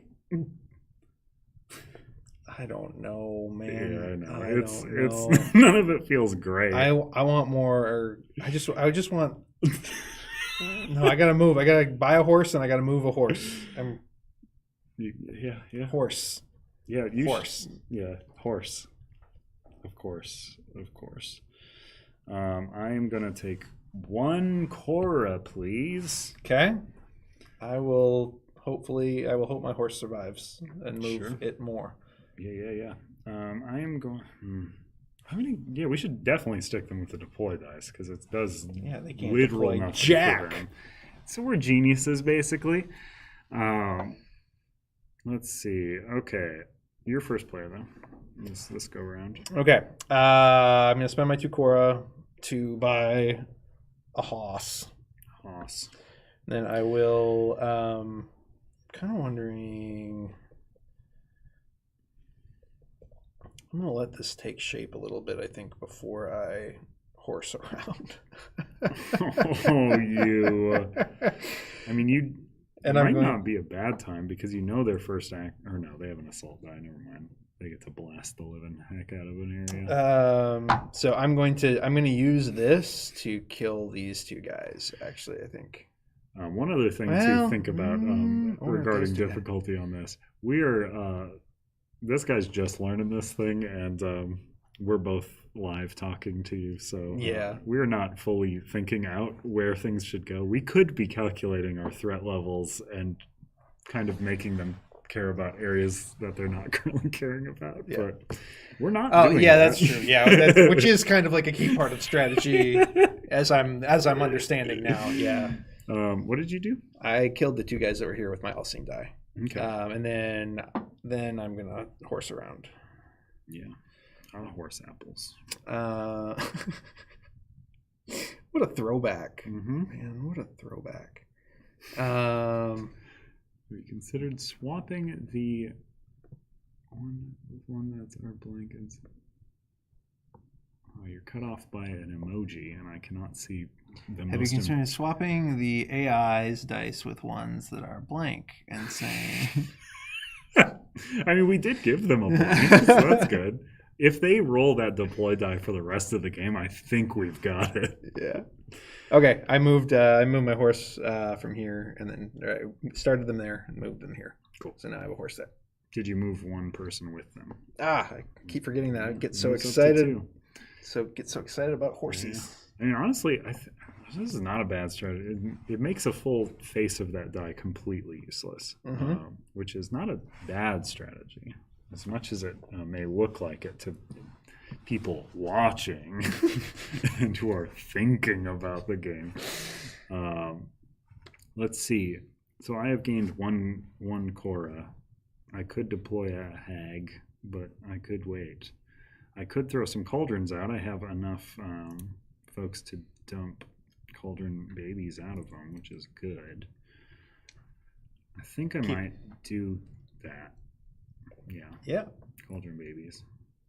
I will say, so again, this is my first time playing this latest iteration. This is, I'm obviously super biased. I work for Chip Theory, but this is, this feels 100 times more strategic and challenging than the very swingy early iteration of co-op that I played. So I like take that for whatever it's worth. That is objective.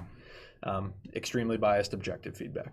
I think it's purely objective because right now we can see that next turn they are going to deploy, move, score, which thankfully they only have 1 ram on the board right now, but they will get another one from that, and they are going to play another one as soon as their turn starts. So I might plop some before they do a ram. That feels bad because I'm like, okay. So they're gonna that was my turn. I just got a Cora. Yeah. So they're gonna spend 2 Cora. They're gonna put out a Ram to the deployment zone. Then they're gonna spend a Cora, put a miner into the highest count of them area. So that's 7. 1, 2, 3, 4. That's 5, 2. Okay, so highest area is their deployment area. Makes sense. That's where they're deploying from. Then they're gonna spend their die to deploy 4 guys. Idiots, they can't. Or they would assault first, do 2 and then do 2. So that's kind of probably, honestly, the worst possible face we could hope to see right now. So highest threat region is 2, 8, 3, 5, 8, tied. That sucks that it's tied. I wish it was not tied. 3, 4, 5, 6. Yeah. So they're going to smack this area. And then they're going to smack this area again. You're going to kill my horse. It is going to kill the horse. Yeah, give him back. Unfortunate. They're also going to kill one of my fellers. Horse down. Because they're going to threat. Yeah. So now I'm curious. Keep thinking. Keep talking. I'm curious. Every time I've played this and I bought elite troops, I've only bought one at a time, and I've immediately deployed them and like got them out and about and gotten them killed. And I'm starting to feel like perhaps waiting and purchasing multiple elites and moving them together to kind of protect them a little bit. When you get 2 horses out at the same time as the paladin, it feels great. Because you get to deal. I wouldn't know anything about that, but I imagine you're bad at I can money. imagine it. So they're going to use their deploy die. Idiots. They don't have any to deploy. Dummies. Then they're going to... Idiots. They're going to do it again. Do something else. So their turn was wasted, other than the lots of damage. Yeah, and, other than killing all my horses. A lot of stuff they did. Outside of that, though... We can still make fun of them. Yeah, dummies. Yep. But then it's your turn. Okay. Well, I'm going to move some more, which doesn't really help me at this point. But you could deploy 2 instead if you prefer. Shut up. I don't know. I know it's bad. It's bad all over. You know what? I'm gonna come up here and see if maybe I can get a whole bunch of attack next time and whittle it down a little bit. Yeah, I think there's gonna be a next time too. Is the strange thing about what's currently happening. They're gonna get a straight 4 at the top of the next round from Region 8 alone, which blows. But we are also, because we have that currently dominated, which is great. I could get 2 more Cora, throw out 2 hags. 2 hags. Count them, 2 hags. But yeah, so continuing with that thought of the whole like 2 horse, 2 elite thing, I've made tremendously poor use of all of my elites every time I've played this game. Like I have a really hard time again, and I think it's because I'm spending Cora too fast and I'm deploying them too fast and not working them together. Because every single time I've played this, my elites have just fallen flat. And then I watch other people play, and even watching the AI play, I'm like, man, the AI is so smart. Yeah, I know. Like, well, why? Well, they're putting more than one out at a time. That might help. Yeah. I'm gonna once per game, so I'm gonna gather up all my cauldrons. I'm gonna put them into regions I occupy, because that's how they work. And then each of them gets to resurrect 2 troops. Spooky. Okay. That's not terrible. Question about threat trackers. Again, I would just make a blanket statement that every single piece of UX in this game has not gotten a serious consideration yet, from the ability to track threat, from the numbers on the regions, from we showed you the current state of the map, which is not likely to change significantly from here, but our graphic design team, which are professional UX designers and have worked on lots of games for us and FFG and what have you. They have not touched this product in any way, shape, or form yet. So everything that you see is kind of being developed either by Josh Carlson, Manny, those two. And not to say that either of them are terrible at UX, but again, like we're trying to get everything that we're doing it's an attempt to get it playable to show you how it works, and not an attempt to give you the best UX of all time. So I expect all matters of UX to likely see a pretty solid bump in usability by the time this is all said and done. So I spent my 2 core I had to put out a hag, and now I'm spending my double and my UX.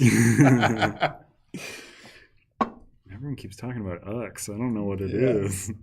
I could make us not dominate this anymore. It could be dumb. So I move that. You're close to dominating that, so I kind of want to leave it alone. Move that there, because this is kind of a safe zone for me, isn't it? I'll move one more here to protect the cauldron. Okay. That was my turn. AI is going to take 2 actions. So I'm going to... Idiots. We're awesome. Yes. Here, roll. No, I'm good at rolling the deploy. Yeah, let's go. Yeah, easy. There's hope. Too easy. Everyone said this was hard. As we lose when we score. I honestly don't know what the score looks like right now. I have no idea. So, let's see. So, scoring, nothing happens up there because it's tied and it's worth 0. Or it's not tied, but it's worth 0. So, over there, they definitely control that. So, they get a money, a Cora. They also get 2 points for it, and they also get 2 points from their Stoics. They get 4 off on that. We get 3. So we get 2. Sorry, 2. That's worth less. Had me all excited. Over here we get 1. Over in here we get 1 for controlling it, plus 1 from a hag. So we get 2. Hag life. Over here we get 0 because no bonuses. We certainly control it though. Into here, there's 0 because, or no, I have to calculate because there's bonuses 3, 4, 5, 6, 7, 8, 9. Okay, they clearly control that. Why am I counting?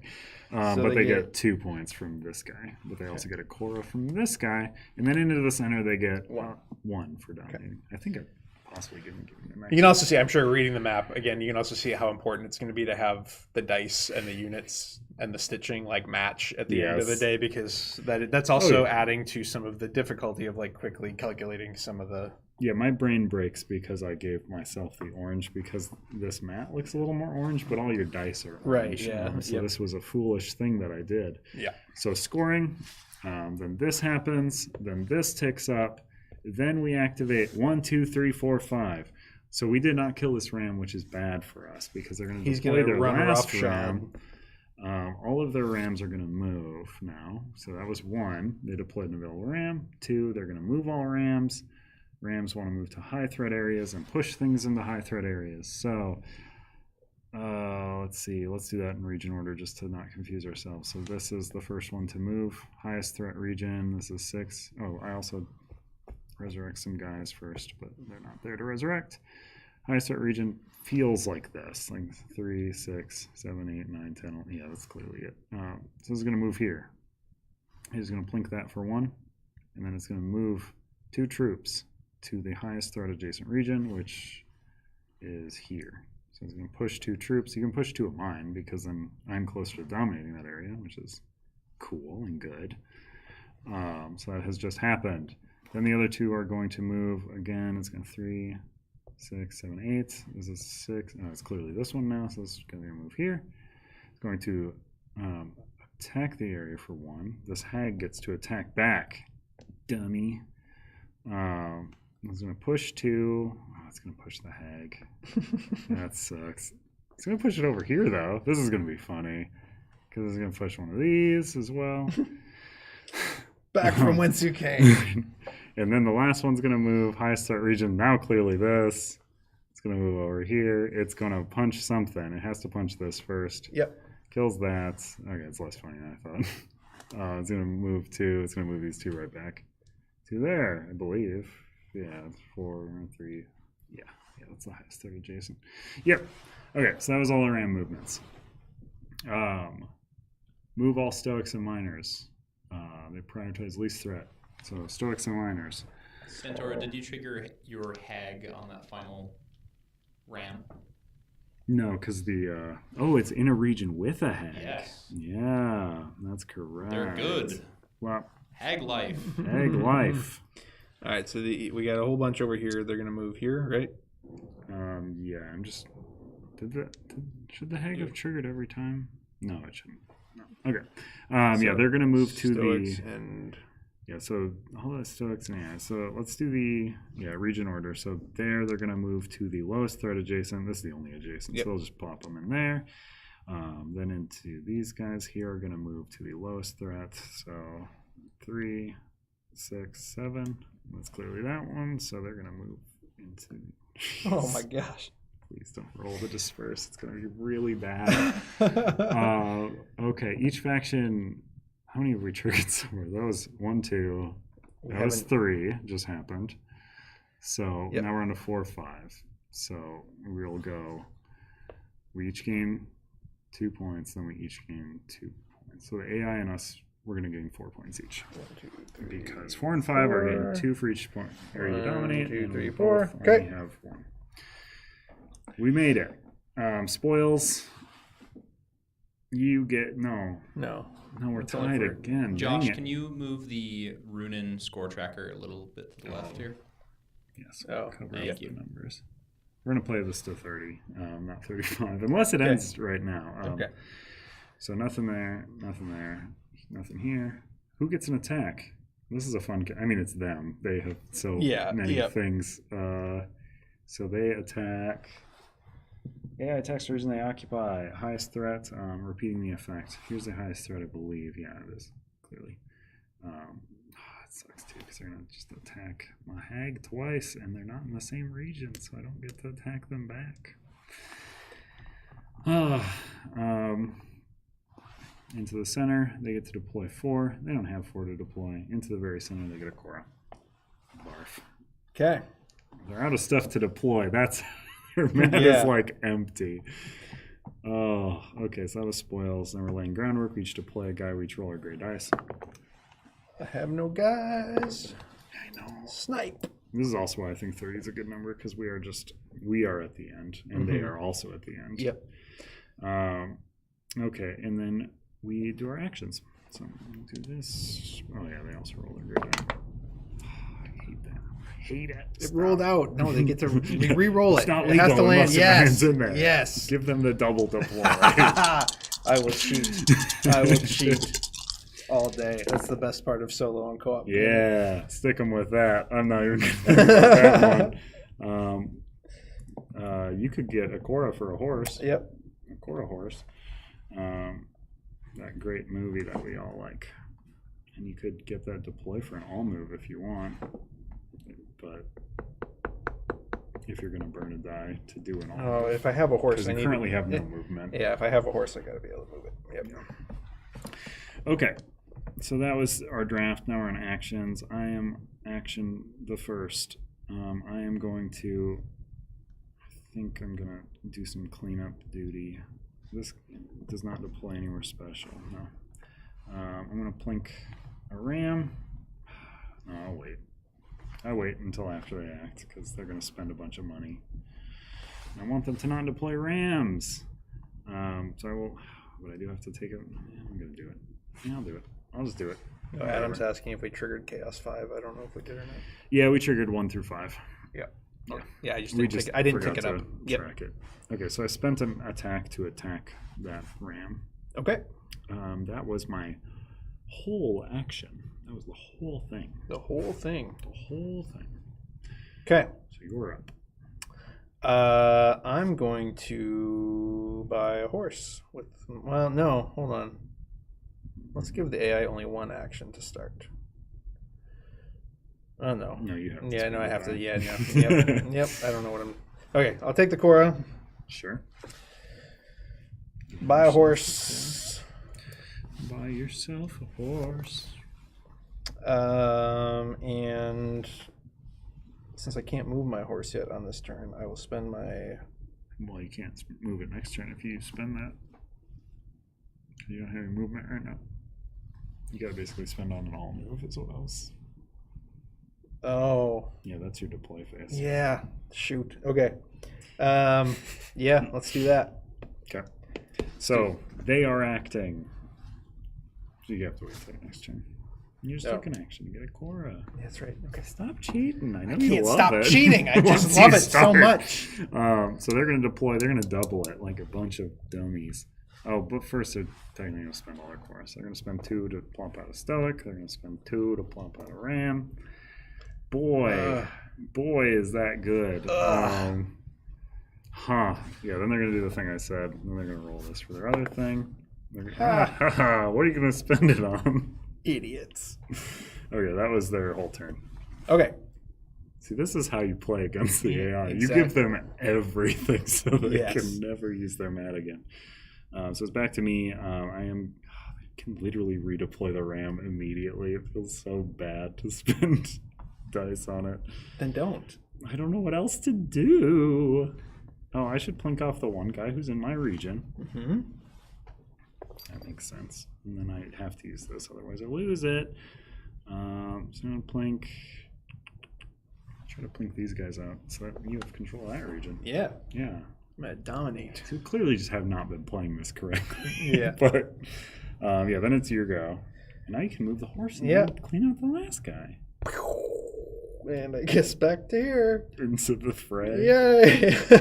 Ride or die. Move that guy with him if you want. That's right. I keep forgetting that. Yeah. I keep forgetting that.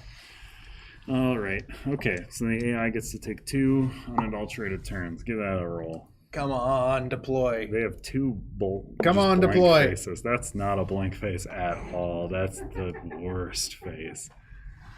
I don't even want to calculate that face. They have 1, 2, 3, 4, 5, 6, 7 troops. 4. They have 8 troops, and then 1, 2, 3, 4. 1, 2, 3, 4, 5, 6. Oh boy, this is definitely the one. So they're gonna put all their elite troops into the highest threat region. Honestly, might be best for us.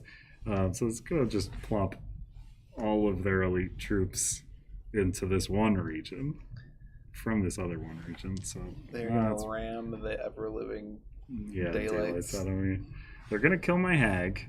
Okay. But I get to attack back, so I'm gonna kill a ram. So that's something. And then they're gonna attack for 1 more. They can't attack a cauldron first.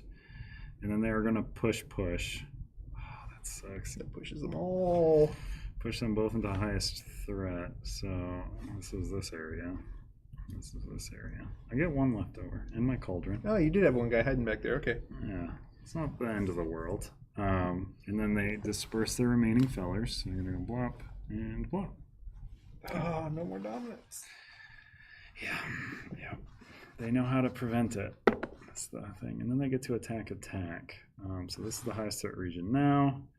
And they can do adjacent, so they're gonna, or is it the highest threat? 6, 7, 8, 9. 1, 2, 3, 4, 5, 6, 7, 10, 11. No, this is. They're gonna horse. They don't kill it though. Horse sticks around. Yeah. All right. So then we're on to scoring. Nothing. 2 for us. It's big. 1 for us. 1 for us. So many for them. They get 1. They get a Cora. Let's do that. They get 1, 2, 3, 4, 5. They get 5 points off one region. And that is curtains. Oh boy! And then over to here, we get we get 1 because of the horse. So that's something. Or no, I'm technically controlling, so I don't think. Yeah. Or it's in a controlling region, I guess. I don't know. That one's got to be ironed a bit, but give us the 1. We need it. We earned need the morale. And then into the center, they get 2, and then they get 1, so they get 3 more. So we could play to 35. Yeah, like we played to 35. Just as planned.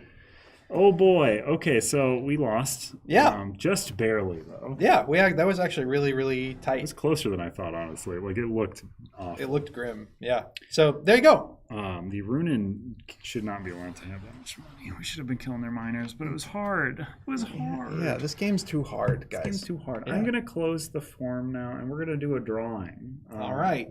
So if you want, if you got to get back to your Elder Scrolls update, you could do that. I do kind of need to get back to writing the Elder Scrolls update. So, again, thank you for watching this entire live stream. Santoro's going to do the giveaway. I'm going to sign off and go write some more update for you. It's not coming out tonight, so if you're an Elder Scrolls backer, don't expect it for probably until early next week. To be honest. 1 more minute to fill out this form. Yeah. The Elder Scrolls update probably early next week is when that will be coming out. We do take our time on them, and I do have other campaign stuff to do. But thanks for watching. I hope this illuminates a little bit more the direction that solo and co-op are going. Again, they're not finished. We've got more to do here, more to develop, and et cetera, et cetera. But I think it's definitely a compelling mode. And if we play our cards right, the goal is truly for PvP. I would honestly say if we played not on a live stream for this game and the last game, we could have done it. Yeah. It was close enough that I think if we weren't getting distracted, with better strategic play, we very well could have. But we do, we want solo, co-op, PvP to all kind of have equal weight in terms of their value inside of the box and their meatiness. That's part of the goal with. $65 game, $55 on the campaign, but you get a ton of variety in the box in all of the different modes. So hope you enjoyed, and I'll pass it over to you to do a random drawing. A random drawing. All right, I'm closing the form as soon as the clock ticks over to 4:20 Central Time, which is in very soon. So if you are mid-form, finish it so fast. I will give you just a moment. I don't want to cut anybody off if somebody didn't know about the form. They should have done that. We tried. If you said AI, you're really good at this, and you should always assume. I can't wait for Gilly's Revenge Tour Part 3, where he actually wins, right? Are we at Part 3? Is Part 4? Wow, how is the clock not ticked over? There it is. Okay. No longer accepting responses. Let's give it a refresh. Link to the sheets. We'll do a random number draw. First person to say a number between 1 and 10 in the chat. That is how many times I will hit the random number draw. So somebody give me a number between 1 and 10. I'm not hitting it more than 10 times. I've done it before. It's not fun. I create a new spreadsheet. 7. That is a lucky number. Okay. Spreadsheet has been created. Let us see. We are... Oh, I am curious, though. Right before we do this drawing, I just want to see what people's responses were. Okay, this is a bunch of... Oh, man, people had so much faith. I'm sorry, guys. 70% thought I would win the solo, and 83% thought we'd win the co-op. Okay. Well, you were wrong. So let's see. We have random number service.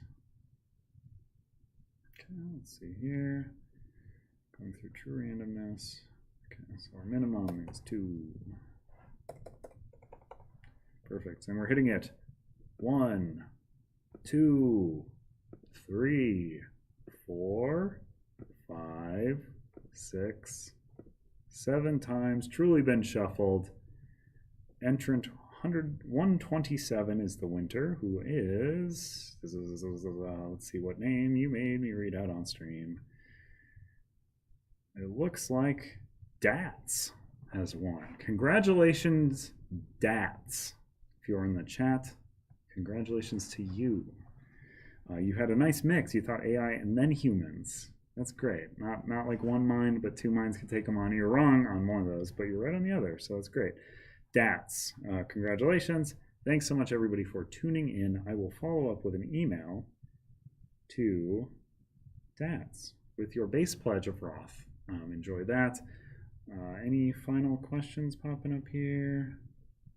Nope, we good. Congratulations. Hope you love it. I like it quite a bit. I might love it. Who knows? We'll see. I'm not quick to jump to that. But thanks so much. Tune in next Thursday. We will be back for another one of these things. I don't know what exactly we're going to focus on. I want to talk about it, but we might try some weirder stuff. Possibly look at 5 players. Possibly look at 2v2. Don't want to make promises. We want to see. But yeah. Congratulations, Stats. Thanks for tuning in. We'll be back next week. It'll probably be earlier than noon. I do not want to go this late because I have to get on a bus in like 4 minutes. So thanks so much. Have yourself a great weekend, and we'll see you in a week. Check out the campaign if you haven't down below. And goodbye.